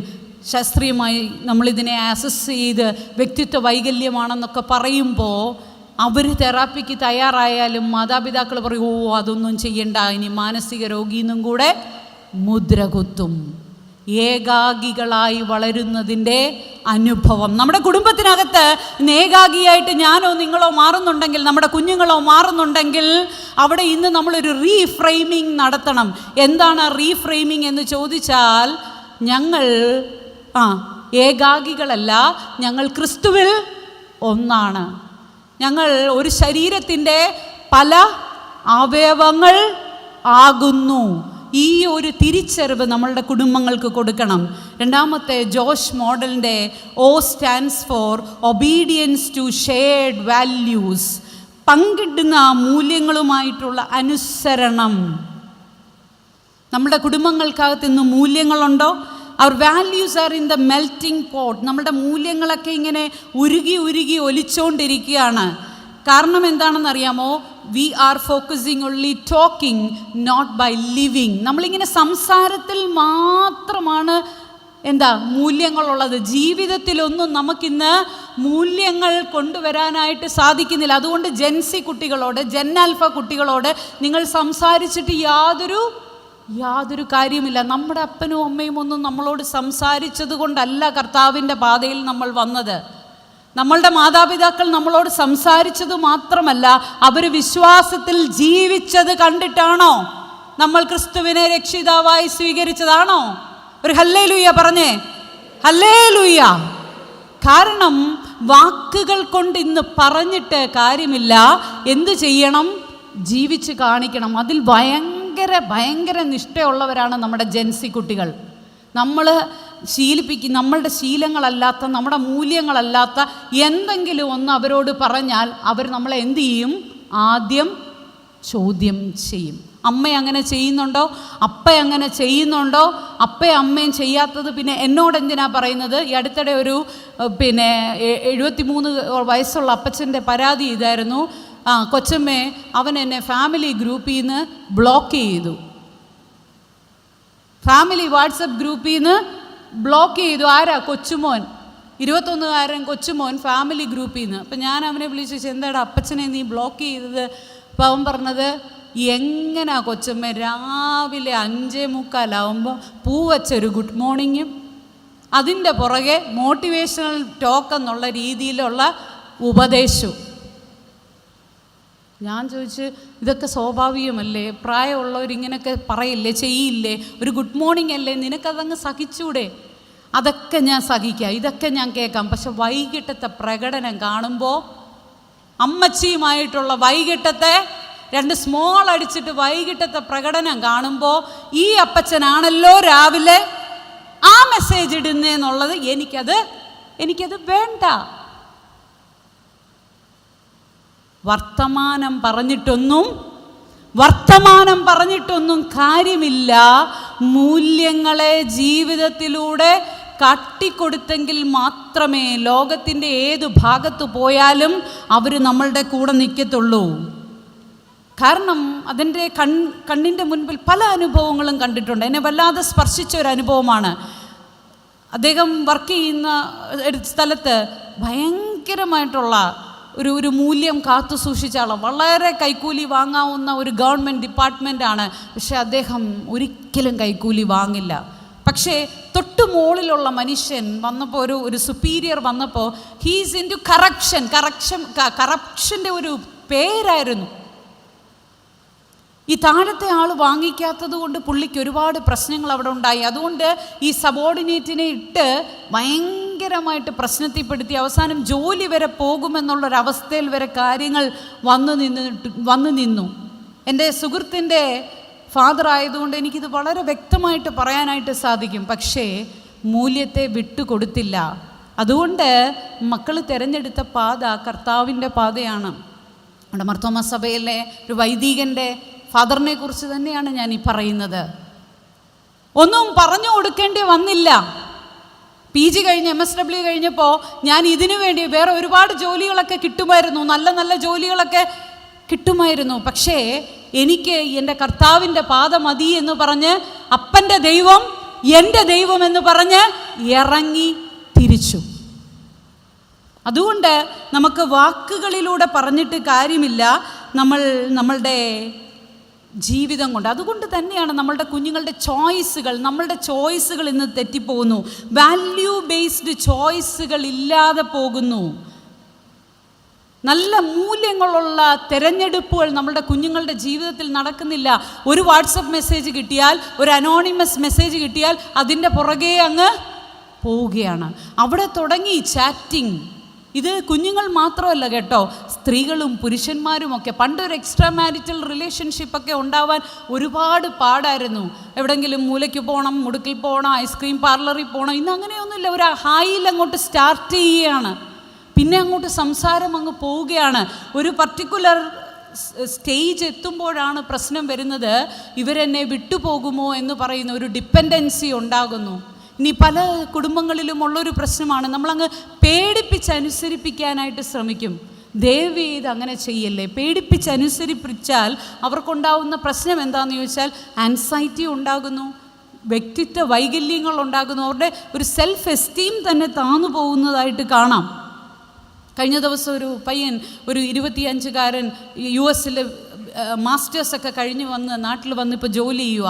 അവൻ മാട്രിമോണിയിൽ രജിസ്റ്റർ ചെയ്തൊരു പെൺകുട്ടിയുമായിട്ട് സംസാരിച്ചു തുടങ്ങി. ഒരു 3-4 ദിവസം നന്നായിട്ട് സംസാരിച്ചു. 5-ാമത്തെ ദിവസം സംസാരിച്ചപ്പോൾ ചൈൽഡ്ഹുഡിനെയൊക്കെ കുറിച്ചൊക്കെ ചോദിച്ചപ്പോൾ അവനറിയാതെ അവൻ്റെ കണ്ണിൽ നിന്ന് വെള്ളം വന്നു. അവൻ കരയാനായിട്ട് തുടങ്ങി. എത്ര കൺട്രോൾ ചെയ്തിട്ടും അവനെ കരച്ചിൽ നിർത്താനായിട്ട് സാധിച്ചില്ല. അപ്പോൾ പെൺകുച്ചി ചോദിച്ചു, എന്താ, വാട്ട് ഹാപ്പൻ? ഇപ്പോൾ പറഞ്ഞു, എൻ്റെ ചൈൽഡ്ഹുഡ് വാസ് സോ ട്രോമാറ്റിക്. എനിക്ക് കിട്ടിയിട്ടുള്ളതിൻ്റെ കൂട്ട് പണിഷ്മെൻ്റ് ആർക്കും കിട്ടിയിട്ടില്ല. ചെറിയ ചെറിയ കാര്യങ്ങൾക്ക് പോലും എൻ്റെ അപ്പൻ എന്നെ ഇങ്ങനെ പണിഷ് ചെയ്ത് കൊല്ലുമായിരുന്നു. ഭയങ്കര ട്രോമാറ്റിക്കാണ്. അവൻ എന്നോട് പറഞ്ഞത്, മാം, ആ പെൺകുട്ടി പിറ്റേന്ന് വളരെ നോർമലായിട്ട് എന്തോ എന്നോട് സംസാരിച്ചു. അതിനുശേഷം അവൾ പറഞ്ഞു, നമ്മളങ്ങനെ ലവ് റിലേഷൻഷിപ്പിലൊന്നും ആയിട്ടില്ലല്ലോ, നമ്മളങ്ങനെ വെറുതെ സംസാരിച്ചു എന്നുള്ളതല്ല ഉള്ളൂ. തന്നെയല്ല, നീ മാട്രിമോണിയിൽ ആദ്യമായിട്ടല്ലേ, ഞാൻ കുറച്ച് നാളായി മാട്രിമോണിയിലുണ്ട്. അപ്പോൾ അതുകൊണ്ട് എനിക്ക് തോന്നുന്നു നിൻ്റെ ഈ ഇമോഷണൽ ട്രോമയെ എനിക്ക് സഹിക്കാൻ പറ്റുമെന്ന് തോന്നുന്നില്ല. സോ നീ വേറെ ആരോടെങ്കിലും സംസാരിച്ചു നോക്ക്. അവൾ നല്ല ക്ലിയറായിട്ട് ആൻസർ പറഞ്ഞേ, നിൻ്റെ ഈ ഇമോഷണൽ ട്രോമയെ എനിക്ക് ഉൾക്കൊള്ളാൻ പറ്റുമെന്ന് തോന്നുന്നില്ല, അതുകൊണ്ട് നീ വേറെ ആരോടെങ്കിലും സംസാരിച്ച് നോക്ക്. അപ്പോൾ അവന് ഭയങ്കര ഒരു പേടി അങ്ങോട്ട് കയറി വരികയാണ്, ഒരു ആൻസൈറ്റി വരികയാണ്. ഇനി ഞാൻ സംസാരിക്കുന്ന എല്ലാ പെൺകുട്ടികളും എന്നെ ഇങ്ങനെ വിട്ടിട്ട് പോകുമോ? ഇതിനു വേണ്ടിയാണ് കൗൺസിലിംഗ് സെഷനിലേക്ക് വന്നത്. ഭയപ്പെടുത്തി അനുസരിപ്പിക്കാൻ ശ്രമിക്കരുത്. പകരം ജോഷുവ കൊണ്ടുവന്ന ഒരു വലിയ നല്ല മാതൃക എന്താണെന്ന് ചോദിച്ചു കഴിഞ്ഞാൽ, അവരുടെ കൂടെ നിന്ന് അവരിൽ ഒരാളായിട്ടാണ് ജോഷുവയുടെ ജീവിതം മുന്നോട്ട് പോയി. That is the uniqueness, that is the difference. അനുസരിക്കാൻ പഠിപ്പിക്കുകയല്ല, അനുസരിച്ച് കാണിച്ചു കൊടുത്തു. അതുകൊണ്ട് തന്നെ ജോഷുവയുടെ എല്ലാ മൂല്യങ്ങളും കൂടെയുള്ള ജനം അത് അനുകരിച്ച് മുന്നോട്ട് പോയി. അടുത്ത് നമുക്ക് മുന്നോട്ട് പോകുമ്പോൾ മനസ്സിലാവുന്ന അടുത്ത് നമ്മളുടെ ജോഷ് മോഡലിൻ്റെ നമുക്ക് എസ് എന്താണെന്ന് നോക്കാം. എസ് എന്താണെന്ന് ചോദിച്ചാൽ strength in transition and courage, പരിവർത്തനത്തിലെ ശക്തിയും ധൈര്യവും. ഇത് വളരെ നമ്മളിന്ന് മനസ്സിലാക്കേണ്ടുന്ന ഒരു ഏരിയയാണ്. കാരണം ഞാൻ പറഞ്ഞു, നമ്മളുടെ എല്ലാവരുടെയും ജീവിതം എന്ന് പറഞ്ഞാൽ ട്രാൻസിഷൻസ് നിറഞ്ഞതാണ്, ഒരുപാട് മാറ്റങ്ങൾ നിറഞ്ഞതാണ്. ഇന്ന് ഏറ്റവും കൂടുതൽ മാറ്റം വരുമ്പോൾ പ്രശ്നം വരുന്ന ഒരു സ്ഥലമാണ്, 1 വിവാഹം, 2 വിവാഹം. പിന്നെ ഇപ്പോഴത്തെ കുട്ടികൾക്ക് വലിയ പ്രശ്നമല്ല വിവാഹം കഴിക്കാത്തത് കൊണ്ട് വിവാഹം. അടുത്ത് വരുന്നതാണ് ഡെലിവറി, പോസ്റ്റ്പാർട്ടം. പ്രസവിച്ച് കഴിഞ്ഞാൽ ഇന്ന് വിഷാദ രോഗമാണ്. 1 ഗർഭധാരണം നടക്കാൻ തന്നെ വലിയ പ്രയാസമാണ്. അത് നടന്നു കഴിഞ്ഞ് ഗർഭധാരണത്തിലും പ്രസവത്തിന് ശേഷവും പോസ്റ്റ്പാർട്ടം ഡിപ്രഷൻ എന്ന് പറയുന്ന ഒരു സംഭവം വരുന്നു. അതുമാത്രമല്ല പല transition, new school, new job, new environment, എല്ലാം സെപ്പറേഷൻ. ഇപ്പം നമ്മൾ കണ്ടതാണ്, ഒരു പെൺകുഞ്ഞ് അവളുടെ അമ്മ ജോലിക്ക് പോയി, വിദേശത്തേക്ക് ജോലിക്ക് പോയി എന്ന് പറഞ്ഞ സ്കൂളിൻ്റെ മുകളിൽ നിന്ന് എടുത്തു ചാടിയത് കണ്ടതാണ്. സെപ്പറേഷൻ ആൻസൈറ്റീസ് നമുക്കിന്ന് താങ്ങാനായിട്ട് പറ്റുന്നില്ല. പല ട്രാൻസിഷൻ സ്റ്റേജുകളിലും നമുക്കിന്ന് ധൈര്യമായിട്ട് മുന്നോട്ട് പോകാൻ സാധിക്കുന്നുണ്ടോ? അതാണ് അടുത്ത യെസ് നമ്മളോട് ചോദിക്കുന്നത്.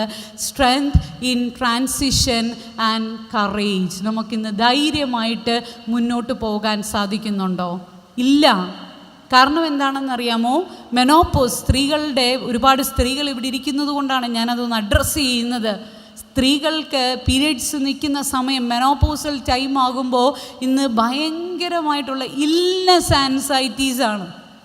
എനിക്ക് രോഗം വരുമോ എന്നുള്ള ഭയം കൊണ്ടുള്ള ആശങ്ക, ആകുലതയുമായിട്ടാണ് നമ്മളുടെ അടുത്തേക്ക് വരുന്നത്. ഇങ്ങനെ ട്രാൻസിഷൻ സ്റ്റേജുകളിൽ വരുന്ന പ്രശ്നങ്ങൾ നമ്മളുടെ കുടുംബത്തിനകത്ത് നമ്മൾ ധൈര്യമായിട്ട് കർത്താവിനോട് ചേർന്ന് മുന്നോട്ട് പോയി ഒരു സപ്പോർട്ട് കൊടുക്കാത്തത് കൊണ്ട് ചെറിയ കാര്യങ്ങൾ പോലും ഇന്ന് വലിയ പ്രശ്നങ്ങളാകുകയാണ്. ഒരമ്മയും മോളും എന്നെ കണ്ടത് അവരുടെ പ്രശ്നം അവരുടെ പെറ്റ് ക്യാറ്റ് ചത്തുപോയതാണ്. എന്ന് പറഞ്ഞാൽ അവൾ വെറ്റിനറി മെഡിസിൻ പഠിച്ചുകൊണ്ടിരിക്കുന്നു. അമ്മ ഒരു ഗൾഫ് റീജിയനിൽ ടീച്ചറായിട്ട് ജോലി ചെയ്യുന്നു.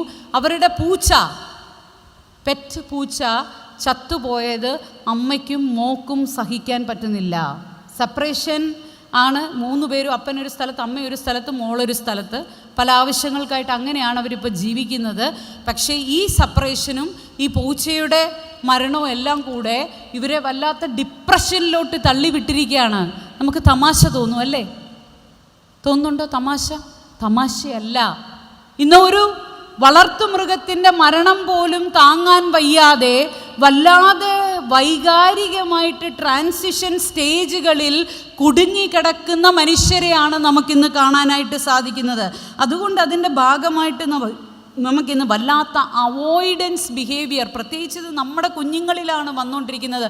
What is this avoidance behaviour എന്ന് വെച്ചാൽ ഇവർക്ക് സാമൂഹ്യ ജീവിതത്തിൽ യാതൊരു താല്പര്യവുമില്ല.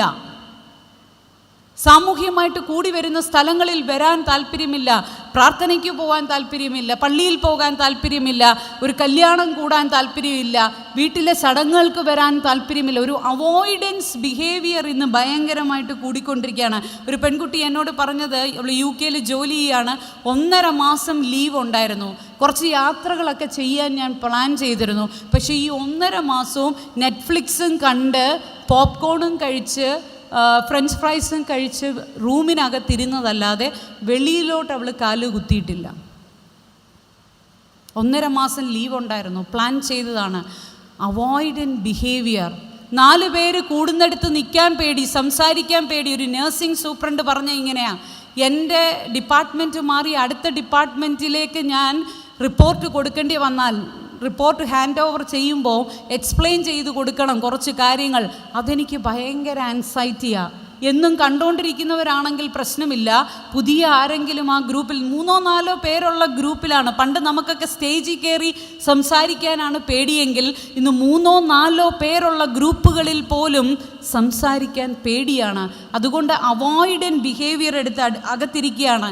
ഇനി ഒരു 40കൾ കഴിഞ്ഞാലോ എംപ്റ്റീനെസ് സിൻഡ്രോം, ഒഴിഞ്ഞ കൂടിൻ്റെ പ്രതീതി. എനിക്കാരുമില്ല, എന്നെ കേൾക്കാൻ ആരുമില്ല.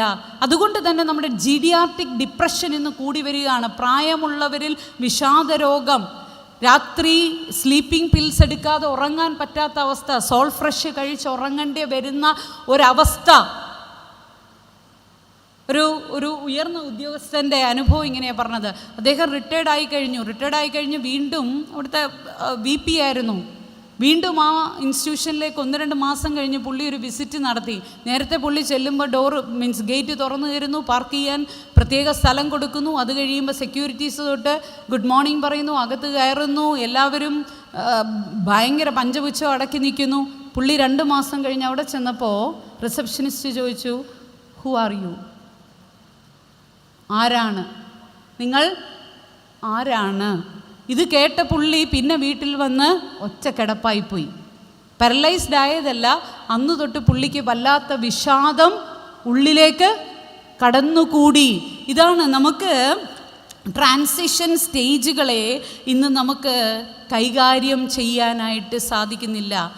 എൻ്റെ അടുത്ത് ഒരു പെൺകുട്ടി വിദേശത്ത് നിന്ന് വിളിച്ച് പറഞ്ഞത്, അച്ഛൻ്റെ പെട്ടെന്നുള്ള മരണം അവൾക്ക് താങ്ങാൻ പറ്റുന്നില്ല. കാരണം എന്താണെന്ന് ചോദിച്ചാൽ, അച്ഛൻ സഹകരണ ബാങ്കിലെ ഉദ്യോഗസ്ഥനായിരുന്നു.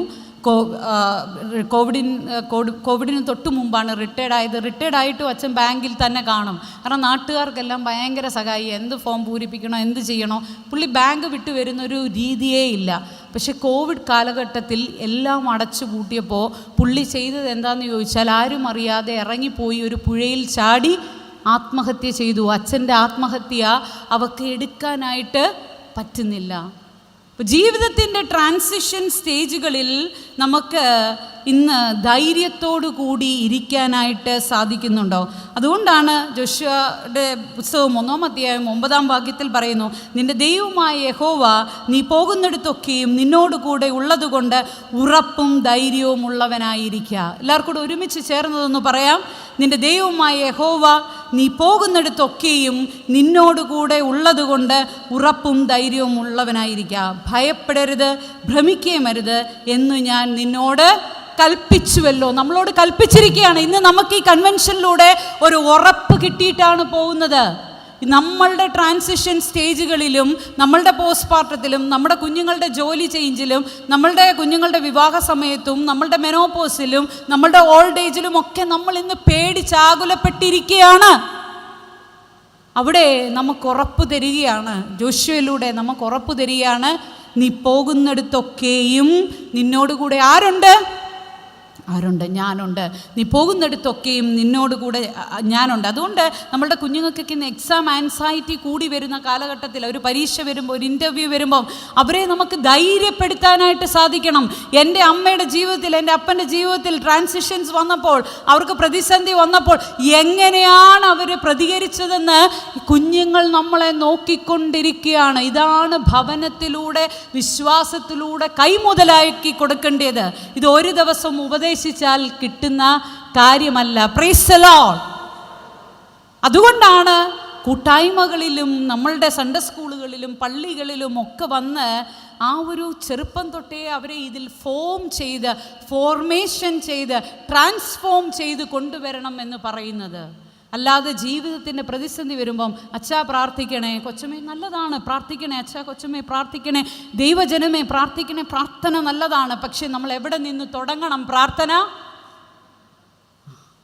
ഏറ്റവും നമ്മളുടെ ഭവനങ്ങൾക്കകത്ത് അവിടെ നിന്ന് നമ്മൾ തുടങ്ങിയെങ്കിൽ മാത്രമേ ജീവിതത്തിൻ്റെ ട്രാൻസിഷൻ സ്റ്റേജുകളിൽ, ഇന്ന് ശാരീരികമായിട്ടുള്ള പ്രശ്നങ്ങളെക്കാളും കൂടുതൽ മാനസിക പ്രശ്നങ്ങളിലേക്കാണ് വഴുതി വീഴുന്നത്. അത് ട്രീറ്റ് ചെയ്യാൻ പോലും നമുക്കിന്ന് മടിയാണ്. അതുകൊണ്ട് തന്നെ സൂയിസൈഡും, അതുപോലെ ഡിവോഴ്സും, അതുപോലെ പരസ്പരമുള്ള കൊള്ളിവെപ്പുകളും, പരസ്പരമുള്ള പാരവെപ്പുകളും, പരസ്പരമുള്ള പ്രശ്നങ്ങളും ഇന്ന് ദൈനംദിനം വർദ്ധിച്ചു വരികയാണ്. പ്രതിസന്ധിയുടെ മധ്യത്തിൽ നമ്മുടെ ട്രാൻസിഷൻ സ്റ്റേജുകളിൽ കർത്താവിനോട് കൂടെ ചേർന്ന് ശക്തി ആർജിച്ച് നമുക്ക് മുന്നോട്ട് സാധിക്കുന്നുണ്ടോ? ഇന്ന് മനുഷ്യനെല്ലാവരും എങ്ങനെയാണ് ആശ്വാസം കണ്ടെത്തുന്നതെന്ന് ചോദിച്ചാൽ, നമ്മളിന്ന് സ്ട്രെസ് ബസ്റ്റേഴ്സിൻ്റെ പുറകെയാണ്. ഞാൻ നേരത്തെ പറഞ്ഞല്ലോ, നമ്മുടെ കയ്യിലിരിക്കുന്ന ആ സാധനത്തിൽ ഇല്ലാത്ത ഒന്നും ഇല്ല. അവിടെ നിന്ന് എനിക്ക് എന്ത് വേണോ? എനിക്ക് ഗെയിം വേണോ? എനിക്ക് സീരിയൽ വേണോ? എനിക്ക് സെക്സ് വേണോ? ഡ്രഗ് വേണോ? എന്ത് വേണമെങ്കിലും ഒരു നിമിഷം കൊണ്ട് എൻ്റെ ഫിംഗർ ടിപ്പിൽ, എൻ്റെ കൈവെള്ളയിൽ കൊണ്ടുവന്ന്. അപ്പോൾ ആ സ്ട്രെസ് ബസ്റ്റേഴ്സിൻ്റെ പുറകെ പോയിട്ട് ഇന്ന് ഒരു സൈക്കിൾ മാത്രമേ നമുക്കുള്ളൂ, pain and pleasure cycle. Either I am in pain or I am in pleasure. Pleasure എന്ന് പറഞ്ഞാൽ സന്തോഷമാണെന്ന് തെറ്റിദ്ധരിക്കരുത്. ഒരു ഐസ്ക്രീം കഴിക്കുമ്പോൾ എനിക്കുണ്ടാവുന്ന ഒരു സന്തോഷം, അത്രമാത്രം നമ്മൾ സന്തോഷത്തെയൊക്കെ ഇങ്ങനെ തെറ്റിദ്ധരിച്ച്. അതുകൊണ്ടാണ് നമ്മുടെ കുഞ്ഞുങ്ങൾക്കൊക്കെ ഇന്ന് എല്ലാ ആഴ്ചകളിലും പബ്ബുകളിലേക്ക് പോകണം, അല്ലെങ്കിൽ എല്ലാ ആഴ്ചയും അവർക്ക് എന്താ പറയുന്നത് ഡ്രിങ്ക്സ് എടുത്തെങ്കിലേ പറ്റൂ, എല്ലാ ആഴ്ചയും അവർക്ക് മറ്റ് എന്താ പറയുന്നത് ഓഫ് റോഡ് ഡ്രൈവ് പോകുന്നവർക്ക് അങ്ങനെ പോകണം, അത് ചെയ്യണം, ഇത് ചെയ്യണം. കാരണം അവരുടെ സ്ട്രെസ് ബസ്റ്റർ അതാണ്. അവർക്ക് ദൈവസന്നിധിയിലൊന്ന് ഇരുന്നു കൊണ്ടോ, അല്ലെങ്കിൽ വീട്ടിലൊന്ന് വിളിച്ച് സംസാരിച്ചു കൊണ്ടോ, അല്ലെങ്കിൽ ഒരു നല്ല പുസ്തകം വായിച്ചു കൊണ്ടോ, അല്ലെങ്കിൽ ഒരു ഗാർഡനിങ് ചെയ്തുകൊണ്ടോ, അല്ലെങ്കിൽ ഒരു കവിത എഴുതിക്കൊണ്ടോ, ഒരു ആർട്ടിക്കിൾ വായിച്ചുകൊണ്ടോ ഒന്നും ജീവിതത്തിൽ സമാധാനം കണ്ടെത്താൻ പറ്റുന്നില്ല. പല കുട്ടികളും എന്നോട് പറയും, പ്രശ്നമാണെന്ന് പറയുമ്പോൾ വീട്ടിൽ പറയും പ്രാർത്ഥിക്കാൻ പറയും. What is this relevance? ചോദിക്കും. അമ്മ പറഞ്ഞു പ്രാർത്ഥിക്കാൻ, പ്രാർത്ഥിച്ചുകൊണ്ട് എന്ത് നടക്കാനാ? ഞാനൊരു സെക്കുലർ ഫീൽഡിൽ ഇരിക്കുന്നത് കൊണ്ട് ഞാൻ അവരെ അത് ലോജിക്കലി ആദ്യം പറഞ്ഞ് മനസ്സിലാക്കി. തെറാപ്പിക്കൊക്കെ ശേഷം അവരിതിനെ ഉൾക്കൊള്ളാൻ പറ്റുന്ന അവസരത്തിൽ വൈൻഡിങ് അപ്പ് സെഷനിൽ ഞാൻ പോയിട്ട് what is the relevance of faith and what is the relevance of spirituality in your life എന്നുള്ളത് ഞാൻ പറഞ്ഞു വെക്കും. കുറേ പേരൊക്കെ എത്തീസ്റ്റുകളാണ്, പക്ഷേ പറയാൻ കിട്ടുന്ന അവസരം ഞാൻ പറഞ്ഞു വെക്കും. അതുകൊണ്ട് ഇത് ട്രാൻസിഷൻ സ്റ്റേജിൽ നമുക്ക് പെട്ടെന്ന് കുത്തിവെച്ച് കൊടുക്കാൻ പറ്റുന്ന ഒന്നല്ല. അതുകൊണ്ട് strength and courage during the transition നമുക്കുണ്ടാകണമെങ്കിൽ ആ വിശ്വാസത്തിൽ അടിയുറച്ച് നമ്മൾ മുന്നോട്ട് പോയെങ്കിൽ മാത്രമേ സാധിക്കുകയുള്ളൂ. അവസാനമായിട്ട് the last word of Josh model, H stands for hope based leadership. പ്രത്യാശയുള്ള നേതൃത്വം. നമ്മളുടെ കുടുംബങ്ങളിലെ, നമ്മുടെ സമൂഹത്തിലെ നേതൃത്വങ്ങളൊക്കെ ഇന്ന് എങ്ങനെയായി മാറിക്കൊണ്ടിരിക്കുന്നു? Is it a spiritual leadership or worldly leadership? ഒരു ആത്മീയമായിട്ടുള്ള ഒരു സ്പിരിച്വാലിറ്റി ഉള്ള ഒരു ലീഡർഷിപ്പാണോ നമുക്കിന്ന് കുടുംബത്തിനകത്ത് കൊടുക്കാൻ പറ്റുന്നത്? അതോ വെറുതെ നിരാശ കൊടുക്കുന്ന, ആൻസൈറ്റി കൊടുക്കുന്ന, ഉത്കണ്ഠ കൊടുക്കുന്ന, സ്ട്രെസ്സ് കൊടുക്കുന്ന? എന്നോട് ഇന്നലെ ഒരു മകള് പറഞ്ഞതാ, അമ്മയോട് സംസാരിക്കാൻ എനിക്ക് താല്പര്യമില്ല, അമ്മ സംസാരിച്ചാൽ എനിക്ക് ഡിപ്രഷൻ വീണ്ടും തുടങ്ങും. അമ്മയോട് സംസാരിച്ചാൽ, ഇന്നലെ രാത്രി, she's A medical professional, she's waiting for MD. അവൾ പറഞ്ഞു, അമ്മയോട് സംസാരിച്ചാൽ എനിക്ക്, അമ്മ ഓൾസോ എ പ്രൊഫഷണൽ, എൻ്റെ ഡിപ്രഷൻ വീണ്ടും കൂടും. നമ്മളുടെ സംസാരങ്ങളിൽ നിന്ന് നമ്മളുടെ കുടുംബങ്ങൾക്കകത്തുള്ള നേതൃത്വങ്ങൾ ആത്മീയമായിട്ടുള്ള നേതൃത്വമാണോ നമ്മൾ ഇന്ന് കൊടുക്കുന്നത്? റോമർക്ക് എഴുതിയ ലേഖനം 15-ാം അധ്യായം 13-ാം വാക്യം നമ്മളെ ഇങ്ങനെ ഓർമ്മപ്പെടുത്തുന്നു: എന്നാൽ പ്രത്യാശ നൽകുന്ന ദൈവം പരിശുദ്ധാത്മാവിൻ്റെ ശക്തിയാൽ നിങ്ങൾ പ്രത്യാശയിൽ സമൃദ്ധിയുള്ളവരായി വിശ്വസിക്കുന്നതിലുള്ള സകല സന്തോഷവും സമാധാനവും കൊണ്ട് നിങ്ങളെ നിറയ്ക്കുമാറാകട്ടെ. അപ്പം നമ്മുടെ ദൈവത്തിൻ്റെ ആഗ്രഹം എന്താ? നമ്മളെക്കുറിച്ചുള്ള ആഗ്രഹം എന്താ? പ്രത്യാശയുള്ള ഒരു ജീവിതം നയിച്ച് മുന്നോട്ട് പോകണം. പക്ഷേ ഇന്ന് എന്താ സംഭവിച്ചു കൊണ്ടിരിക്കുന്നതെന്ന് ചോദിച്ചാൽ, we are into a fear based leadership. ഭയമുളവാക്കുന്ന ഒരു ലീഡർഷിപ്പിലാണ്. അതുകൊണ്ട് നമുക്കൊരു ചേഞ്ച് വേണം. We want to shift from fear based control to hope centred guidance. പ്രത്യാശ കൊടുക്കുന്ന നമ്മുടെ കുഞ്ഞുങ്ങളെയും നമ്മുടെ ചുറ്റുപാടുമുള്ളവരെയും നമ്മുടെ കളീഗ്സിനെയും എല്ലാം ഇങ്ങനെ ഭയപ്പെടുത്തി മുന്നോട്ട് പോകുന്നതല്ല. അതുകൊണ്ടാണ് ജോഷ് മോഡൽ ഒരു ജോഷുവയുടെ ജീവിതം ഒരു യുണീക്കായിട്ട് നിൽക്കുന്നത്. ജോഷു ആരെയും നിർബന്ധിച്ചില്ല. എങ്ങനെയാണ്? നമ്മൾ വായിച്ച വാക്യത്തിൻ്റെ ആദ്യ ഭാഗം നമുക്കൊന്ന് വായിക്കാം. യോശുവയുടെ പുസ്തകം 24-ാം അധ്യായം 15-ാം വാക്യത്തിൻ്റെ ആദ്യ ഭാഗം ഇങ്ങനെ: യഹോവയെ സേവിക്കുന്നത് നന്നല്ലെന്ന് നിങ്ങൾക്ക് തോന്നുന്നുവെങ്കിൽ നദിക്കിക്കര വെച്ച് നിങ്ങളുടെ പിതാക്കന്മാർ സേവിച്ച ദേവന്മാരെയോ നിങ്ങൾ പാർത്തു വരുന്ന ദേശത്തിലെ അമോന്യരുടെ ദേവന്മാരെയോ ആരെ സേവിക്കുമെന്ന് ഇന്ന് തിരഞ്ഞെടുത്തുകൊള്ളുവിൻ. നിങ്ങൾക്ക് ആരെ വേണമെങ്കിലും സേവിക്കാം. നമ്മളുടെ കുഞ്ഞുങ്ങൾ ഇതാണ് കേൾക്കാൻ ആഗ്രഹിക്കുന്നത്. U can decide. നിങ്ങൾക്ക് തീരുമാനിക്കാം. അവരെ കൺട്രോൾ ചെയ്യുന്നത് ഇന്ന് അവർക്ക് ഇഷ്ടമല്ല. നമുക്ക് കുഞ്ഞുങ്ങൾക്ക് മാത്രമല്ല, നമുക്ക് ആർക്കെങ്കിലും നമ്മളെ കൺട്രോൾ ചെയ്യുന്നത് ഇഷ്ടമാണോ?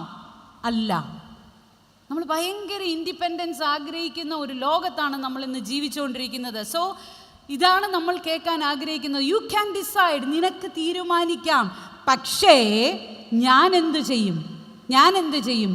ഞാനും എൻ്റെ കുടുംബവുമോ ഞങ്ങൾ യഹോവയെ മാത്രമേ സേവിക്കുള്ളൂ.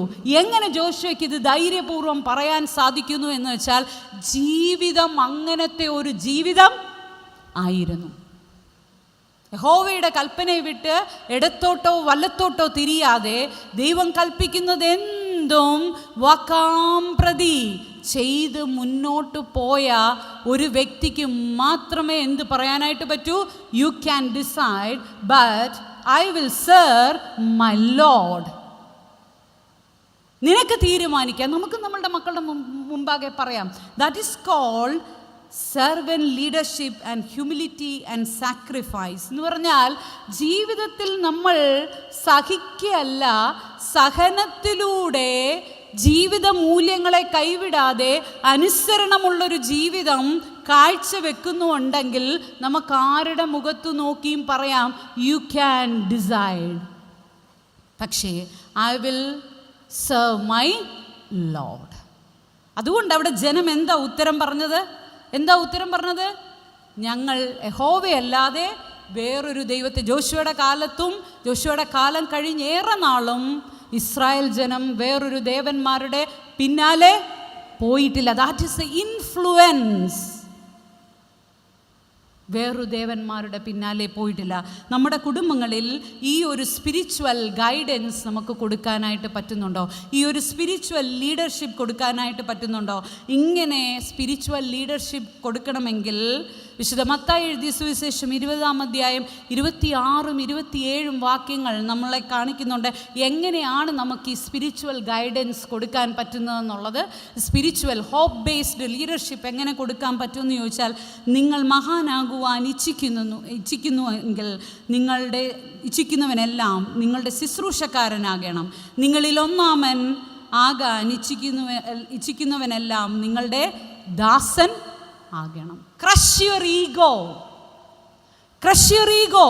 ഇന്ന് നമ്മളുടെ ഈഗോ ഇങ്ങനെ കയറി അങ്ങ് മോളിപ്പോയിട്ട് നമുക്ക് ഒരു സോറി പറയാൻ നിൽക്കട്ടെ, ഒരു വർഷം കൂടെ നിൽക്കട്ടെ, ഒന്നുകൂടെ ഒന്ന് ക്ഷമിച്ചു കൊടുക്കാൻ, ഒന്നുകൂടെ ഒന്ന് വിനയപ്പെട്ടു കൊടുക്കാൻ, ഒന്നുകൂടെ ഒന്ന് താണു കൊടുക്കാനുള്ള പേഷ്യൻസ് ഒക്കെ നമ്മുടെ അടുത്തുനിന്ന് ഇന്ന് നഷ്ടപ്പെട്ടു പോയി. അവിടെയാണ് കർത്താവ് നമ്മളോട് ആഹ്വാനം ചെയ്യുന്നത്, നിങ്ങളിൽ ഉന്നതനാകാൻ ആഗ്രഹിക്കുന്നവൻ എന്ത് ചെയ്യണം? ശുശ്രൂഷകനാണ്. എവിടെയാണ് ഇത് തുടങ്ങേണ്ടത്? നമ്മുടെ കുടുംബത്തിനകത്ത്. പല കുട്ടികളും പറയുന്നത്, ഒരാൾ സുഖിക്കാനും വേറൊരാൾ സഹിക്കാനും വേണ്ടി വിവാഹം കഴിക്കാൻ താല്പര്യം ഇല്ല. കാരണം എന്താ? ഒരാൾ സഹിക്കുന്ന മാത്രമേ കണ്ടിട്ടുള്ളൂ. അതുകൊണ്ട് നമ്മുടെ ജീവിതത്തിൽ ഒരു ഫൊർഗീവ്നെസ്സിന് സ്ഥാനമുണ്ടായിരിക്കണം. വിശുദ്ധ കുർബാനയിലൂടെ നമ്മളോട് ആഹ്വാനം ചെയ്യുന്നത് അത് അവിടെ വന്ന് കുമ്പസാരത്തിൻ്റെ പ്രാർത്ഥന ചൊല്ലുമ്പോൾ മാത്രമല്ല, ജീവിതത്തിലെ ഓരോ നിമിഷങ്ങളിലും നമുക്ക് എന്ത് നടക്കണം? ഈ ഫൊർഗീവ്നെസ് നടക്കണം, ക്ഷമാപണം നടക്കണം. അതുകൊണ്ട് നെൽസൺ മണ്ടേല ഇങ്ങനെയാണ് പറഞ്ഞിരിക്കുന്നത്. 27 വർഷത്തെ ജയിൽ ജീവിതത്തിന് ശേഷം അദ്ദേഹം പറഞ്ഞൊരു വാചകം ഇങ്ങനെയാണ്: if I do not leave my bitterness behind, I will continue to be prisoner for the rest of my life. ഞാൻ എൻ്റെ കയ്പിനെ ഇവിടെ കളയുന്നില്ലെങ്കിൽ ഈ 27 വർഷം ജീവിച്ച പോലെ ഞാൻ ഇനിയും ജീവിക്കും. ഞാൻ ഇവിടെ എന്നെ 27 വർഷം ജയിലിൽ അടച്ചവർക്ക് ക്ഷമ കൊടുക്കുകയാണ്. കുമ്പസാരത്തിൻ്റെ പ്രാർത്ഥന നമ്മളുടെ ക്ഷമയുടെ ക്ലൈമാക്സ് ആയിട്ടാണ് നടക്കേണ്ടത്. നമ്മളുടെ ക്ഷമ നടക്കേണ്ടത് എവിടെയാണെന്ന് ചോദിച്ചാൽ, നമ്മുടെ ജീവിതത്തിൻ്റെ ഓരോ നിമിഷങ്ങളിലും. അതിനേറ്റവും വലിയ റോൾ മോഡൽ ആരാണെന്ന് ചോദിച്ചാൽ, ജോഷുവയുടെ ജീവിതമുണ്ട്. ജോഷുവയുടെ ജീവിതം പോലെ തന്നെയാണ് കർത്താവ് നമുക്ക് കാണിച്ചു തന്ന റോൾ മോഡൽ. ഞാൻ എവിടെയും പറയുന്നതാണ്, തെറപ്പിയിൽ ഏറ്റവും വലിയൊരു തെറപ്പിയുണ്ട്. ഇന്ന് ഏറ്റവും കൂടുതൽ യൂസ് ചെയ്യുന്ന, പ്രത്യേകിച്ച് ക്യാൻസർ പേഷ്യൻസിനൊക്കെ യൂസ് ചെയ്യുന്ന ഒരു തെറപ്പിയാണ് mindfulness based stress reduction, MBSR എന്ന് പറയും. Mindfulness based stress reduction. കാരണം അവരുടെ ആ ഒരു മൊമെൻറ്റിൽ മാത്രം ജീവിക്കാൻ അവരെ ഏറ്റവും മൈൻഡ്ഫുൾ ആക്കുക. ആ ഒരു മൊമെൻറ്റിനെ, നിൻ്റെ പാസ്റ്റിനെ കുറിച്ചും ചിന്തിക്കേണ്ട, ഫ്യൂച്ചറിനെ കുറിച്ചും ചിന്തിക്കേണ്ട. You want to leave in your moment itself. അത് ഞാൻ പറയും, ഈ MBSR ആദ്യമായി കൊണ്ടുവന്നത് ആരാണെന്ന് ചോദിച്ചാൽ കർത്താവാണ്. നമ്മുടെ കർത്താവ്, യേശു കർത്താവാണ് ആദ്യമായിട്ട് MBSR കൊണ്ടുവന്നത്. എന്നെ ഇത്രത്തോളം അതിലേക്ക് ചിന്തിപ്പിക്കാൻ എന്നെ വല്ലാതെ സ്പർശിച്ച ഒരു അനുഭവം കൂടെ പറഞ്ഞ് ഞാൻ അവസാനിപ്പിക്കുകയാണ്. ഒരു പെൺകുട്ടി എൻ്റെ അടുത്ത് വന്നത്, പെൺകുട്ടിയല്ല സ്ത്രീയാണ്. അവൾ വന്നിട്ട് എന്താണ് പറഞ്ഞതെന്ന് ചോദിച്ചു കഴിഞ്ഞാൽ, കഴിഞ്ഞ 14 വർഷം കൊണ്ടുള്ള കുടുംബജീവിതത്തിലെ വ്രണങ്ങളാണ് അവൾ കാണിച്ചു തന്നത്. She's N IT professional, husband also an IT professional. ഇങ്ങനെ അവളുടെ സ്ലീവ്ലെസ് ഒക്കെ ഇങ്ങനെ പൊക്കിയിട്ട് എന്നെ കാണിച്ചു. സിഗരറ്റ് വെച്ച് ഇങ്ങനെ കുത്തി വേദനിപ്പിച്ചത് മാം കാണിക്കാൻ പറ്റാത്ത ഭാഗങ്ങളിലുമുണ്ട്. ദേഷ്യം വരുമ്പോൾ ഇതാണ് ചെയ്യുന്നത്. സ്വന്തം അമ്മയെ വീട്ടിൽ നിന്ന് ഇറക്കി വിട്ടു. ഗർഭിണിയായ സഹോദരി വീട്ടിലേക്ക് വന്നപ്പോൾ അടിച്ച്, ചെവുക്കന്നത്തടിച്ച് അവൾ പേടിച്ച് വീട് വിട്ട് ഇറങ്ങിപ്പോയി. സുഹൃത്തുക്കളില്ല, 2 കുഞ്ഞുങ്ങളുണ്ട്. ഇങ്ങനെ മദ്യം കഴിഞ്ഞിട്ട് മറ്റ് ഡ്രഗ്സിലേക്കൊക്കെ പോയി ബോധം പോലും നഷ്ടപ്പെട്ട സ്ഥിതി. അവൾ നമ്മുടെ അടുത്ത് തെറാപ്പി എടുക്കുകയാണ്. ഇയാളുടെ കൂടെ ജീവിച്ച് വിഷാദ രോഗമായി അവൾക്ക്. പക്ഷേ ആളെ വിട്ടു പോകത്തില്ല. നമ്മൾ ഒത്തിരി സെഷനൊക്കെ കഴിഞ്ഞു, ആളെ പല രീതിയിലും കൊണ്ടുവരാനായിട്ട് ശ്രമിച്ചു. പക്ഷേ ഹി ഹാസ് നോ ഇൻസൈറ്റ്, ഒട്ടും വരില്ല.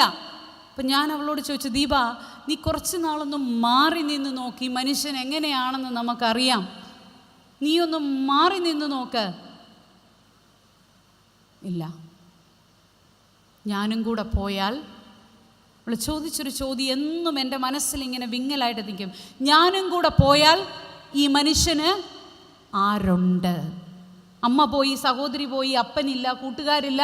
ഞാനും കൂടെ പോയാൽ ഈ മനുഷ്യന്, ഞാൻ പറഞ്ഞു നിൻ്റെ മെൻ്റൽ ഹെൽത്തും പോയിക്കൊണ്ടിരിക്കുകയാണ്. You are in severe depression. ഇല്ല മാം, ഞാൻ അതുകൊണ്ടാണ് നിങ്ങളെ സമീപിച്ചത്. മരുന്ന് വേണമെങ്കിൽ ഞാൻ മരുന്ന് കഴിക്കാം, തെറാപ്പി വേണമെങ്കിൽ തെറാപ്പി എടുക്കാം, പക്ഷേ എൻ്റെ അവസാന ശ്വാസം വരെയും. Praise the Lord. എത്ര പേർക്ക് പറയാൻ പറ്റും, എൻ്റെ അവസാന ശ്വാസം വരെയും എന്നെ കൂട്ടിച്ചേർത്ത ആളുടെ കൂടെ ഞാനായിരിക്കും. ഞാൻ പറഞ്ഞത് അവൾ പകുതി എടുത്തു. കാരണം കുഞ്ഞുങ്ങൾ ദിവസവും ഇത് കണ്ടാൽ ട്രമാറ്റിക് ആവും. അവൾ കുഞ്ഞുങ്ങളെ അവളുടെ വീട്ടിൽ കൊണ്ടുവിട്ടു. നിരന്തരം ഞങ്ങൾ ഒരുമിച്ച് പ്രാർത്ഥിച്ചു. ദൈവം വഴി തുറന്നു. ദൈവം വഴി തുറന്നു. ആര് പറഞ്ഞാലും കേൾക്കാതെ മൃഗപ്രായനായി നടന്ന ആ മനുഷ്യൻ, ചിലരുടെ സഹായത്തോടു കൂടി ഞങ്ങൾ ആളെ സൈക്കാട്രിക് ഹോസ്പിറ്റലിൽ അഡ്മിറ്റ് ചെയ്തു. 3 മാസം അവിടെ ട്രീറ്റ്മെൻറ്റ്. ആ സമയത്ത് അവൾ എങ്ങനെയാണെന്ന് ചോദിച്ചാൽ, അവിടെ ശരിക്കും ബൈസ്റ്റാൻഡേഴ്സ് വേണ്ട, ബൈസ്റ്റാൻഡേഴ്സിനെ നിർത്തില്ല. പക്ഷെ അവൾ തൊട്ടപ്പുറത്തൊരു മുറിയെടുത്ത് അവിടെ ഇരുന്ന് വർക്ക് ചെയ്യും. അവിടെ ഇരുന്നുകൊണ്ട് തെറാപ്പി അറ്റൻഡ് ചെയ്യും. എപ്പോൾ കണ്ടാലും കയ്യിലൊരു ജപമാല ഉണ്ടാവും. എപ്പോൾ കണ്ടാലും കയ്യിലൊരു ജപമാലയും ചെറിയ വേദപുസ്തകവും. ലാപ്ടോപ്പ് അവിടെ അടുത്തിരിക്കും. അതിനോടൊപ്പം എപ്പോഴും മുന്നോട്ട് പോയി. ട്രീറ്റ്മെൻറ്റ് സക്സസ്ഫുള്ളായി. അത് കഴിഞ്ഞിട്ട് നമ്മൾ കണ്ടിന്യൂസ് തെറപ്പി സപ്പോർട്ട് കൊടുത്തു. ഇന്ന് 2 പേരും സന്തോഷത്തോടു കൂടി 2 കുഞ്ഞുങ്ങളുമായിട്ട് ചെന്നൈയുടെ നഗരത്തിൽ സന്തോഷമായിട്ടുള്ള ജീവിതം നയിക്കുകയാണ്. സാധ്യമാണോ? സാധ്യമാണോ? നമ്മുടെ കർത്താവ് ക്രൂശിൽ കാണിച്ച ആ വലിയ സ്നേഹത്തിൻ്റെ 1,00,000-1, 10,000-1 നമ്മുടെ ജീവിതത്തിലേക്ക് കൊണ്ടുവരാൻ ശ്രമിച്ചു. അതുകൊണ്ടാണ് ഞാൻ പറഞ്ഞത്, MBSR കർത്താവ് എവിടെയാണ് ആദ്യമായി കാണിച്ചു തന്നതെന്ന് ചോദിച്ചാൽ, കാൽവറിയിലെ ക്രൂശിൽ. എന്താ ചെയ്തത്? വേദന കൊണ്ട് പുളയുമ്പോൾ, ജീവൻ നഷ്ടപ്പെടാൻ പോകുമ്പോൾ, പ്രാണവേദനയുടെ അവസാന നിമിഷം എന്താ പറഞ്ഞത്? ഹി ഫോർഗീവ്ഡ്. ഇവർ ചെയ്തത് എന്തെന്ന് അറിയായികയാൽ ഇവരോട് ക്ഷമിക്കണം. അത്രയും വേദനയൊക്കെ നമ്മൾ സഹിക്കുന്നുണ്ടോ? എൻ്റെ അടുത്ത് പല വേദനകൾ കൊണ്ടും വരുന്നുണ്ട്. ഞാൻ ചോദിച്ചോട്ടെ, അങ്ങനെ പ്രാണവേദന കൊണ്ട് പെടയുന്നുണ്ടോ? ശാരീരികമായിട്ടുള്ള വേദന മാത്രമല്ല പറഞ്ഞേ. ഞാൻ കണ്ണിന് കാഴ്ച കൊടുത്ത കുരുടൻ, അന്ധന് കാഴ്ച കൊടുത്തു. ഞാൻ കൊടുത്ത സൗഖ്യം കൊടുത്ത, കേൾവി കൊടുത്ത ആളുണ്ട്. ഞാൻ നടക്കാൻ ഹെൽപ്പ് ചെയ്ത ആളുണ്ട്. ഞാൻ ഉയർത്തെഴുന്നേൽപ്പിച്ച ആളുണ്ട്. നന്ദികേടല്ലേ? പക്ഷേ അതൊന്നുമല്ല ഓർത്തത്. ഈ ഫോർഗീവ്നെസ് എന്ന് പറയുന്ന വലിയ ഒരു വിശ്വാസത്തിൻ്റെ ഏറ്റവും ഉദാത്തമായിട്ടുള്ള മാതൃക ക്രൂശിൽ കൊണ്ടുവന്ന് തന്നെ ഉപദ്രവിച്ചവർക്ക് ആ ഫൊർഗീവ്നെസ് കൊടുക്കുന്ന ആ മൊമെൻറ്റിനെ മാത്രം എൻജോയ് ചെയ്തുകൊണ്ട് തൻ്റെ ശാരീരിക മാനസിക വേദനകളെല്ലാം ഇല്ലാതാക്കിക്കൊണ്ട് ആ MBSR എന്ന് പറയുന്ന ഒരു വലിയ തെറാപ്പി അവിടെ ചെയ്തുകൊണ്ട് നമുക്കുദാത്തമായിട്ടുള്ള മാതൃക കാണിച്ച് നമ്മുടെ മുമ്പിൽ കർത്താവ് ഇന്ന് നിൽക്കുകയാണ്. ജോഷും കർത്താവും നമ്മുടെ മുമ്പിൽ വലിയ ഉത്തരവാദിത്തമാണ് ഏൽപ്പിച്ചു തരുന്നത്. അതുകൊണ്ട് നിങ്ങൾ ഇന്ന് ഇവിടുന്ന് പോകുമ്പോൾ ഈ ജോഷ് മോഡൽ ഏറ്റെടുത്തുകൊണ്ട് പോകണം. നമ്മളുടെ കുടുംബങ്ങളിൽ ഇതിൻ്റെ 10,000-1 ഒരു ക്ഷമ നമ്മൾ കാണിച്ചാൽ നിശ്ചയമായിട്ടും നമ്മളുടെ കുടുംബങ്ങളെല്ലാം രക്ഷ പ്രാപിക്കും. നമ്മളുടെ വ്യക്തിപാപങ്ങൾ നമ്മുടെ കുടുംബജീവിതത്തിൻ്റെ പരാജയത്തിനാകത്തില്ല. പകരം നമ്മളുടെ വ്യക്തിപരമായിട്ടുള്ള അനുസരണം, നമ്മളുടെ വിശ്വാസം, നമ്മളുടെ പ്രാർത്ഥന, നമ്മളുടെ വിശ്വാസ ജീവിതം നമ്മുടെ കുടുംബങ്ങളെ ഉയർത്തും. Hallelujah, hallelujah. അങ്ങനെ ഈ മാതൃകയിലൂടെ നമ്മുടെ കുടുംബങ്ങളെല്ലാം ഏറ്റവും ആത്മീയമായിട്ടും മാനസികമായിട്ടും ശാരീരികമായിട്ടും ഉണർവുള്ള കുടുംബങ്ങളും വ്യക്തി ജീവിതങ്ങളുമായി തീരാൻ ദൈവം നമ്മെ അനുഗ്രഹിക്കട്ടെ. എല്ലാവരെയും ദൈവം തമ്പുരാൻ കൂടുതലായി അനുഗ്രഹിക്കട്ടെ എന്ന് പ്രാർത്ഥിച്ചുകൊണ്ട് എൻ്റെ വാക്കുകൾ നിർത്തുന്നു. എല്ലാവർക്കും നന്ദി.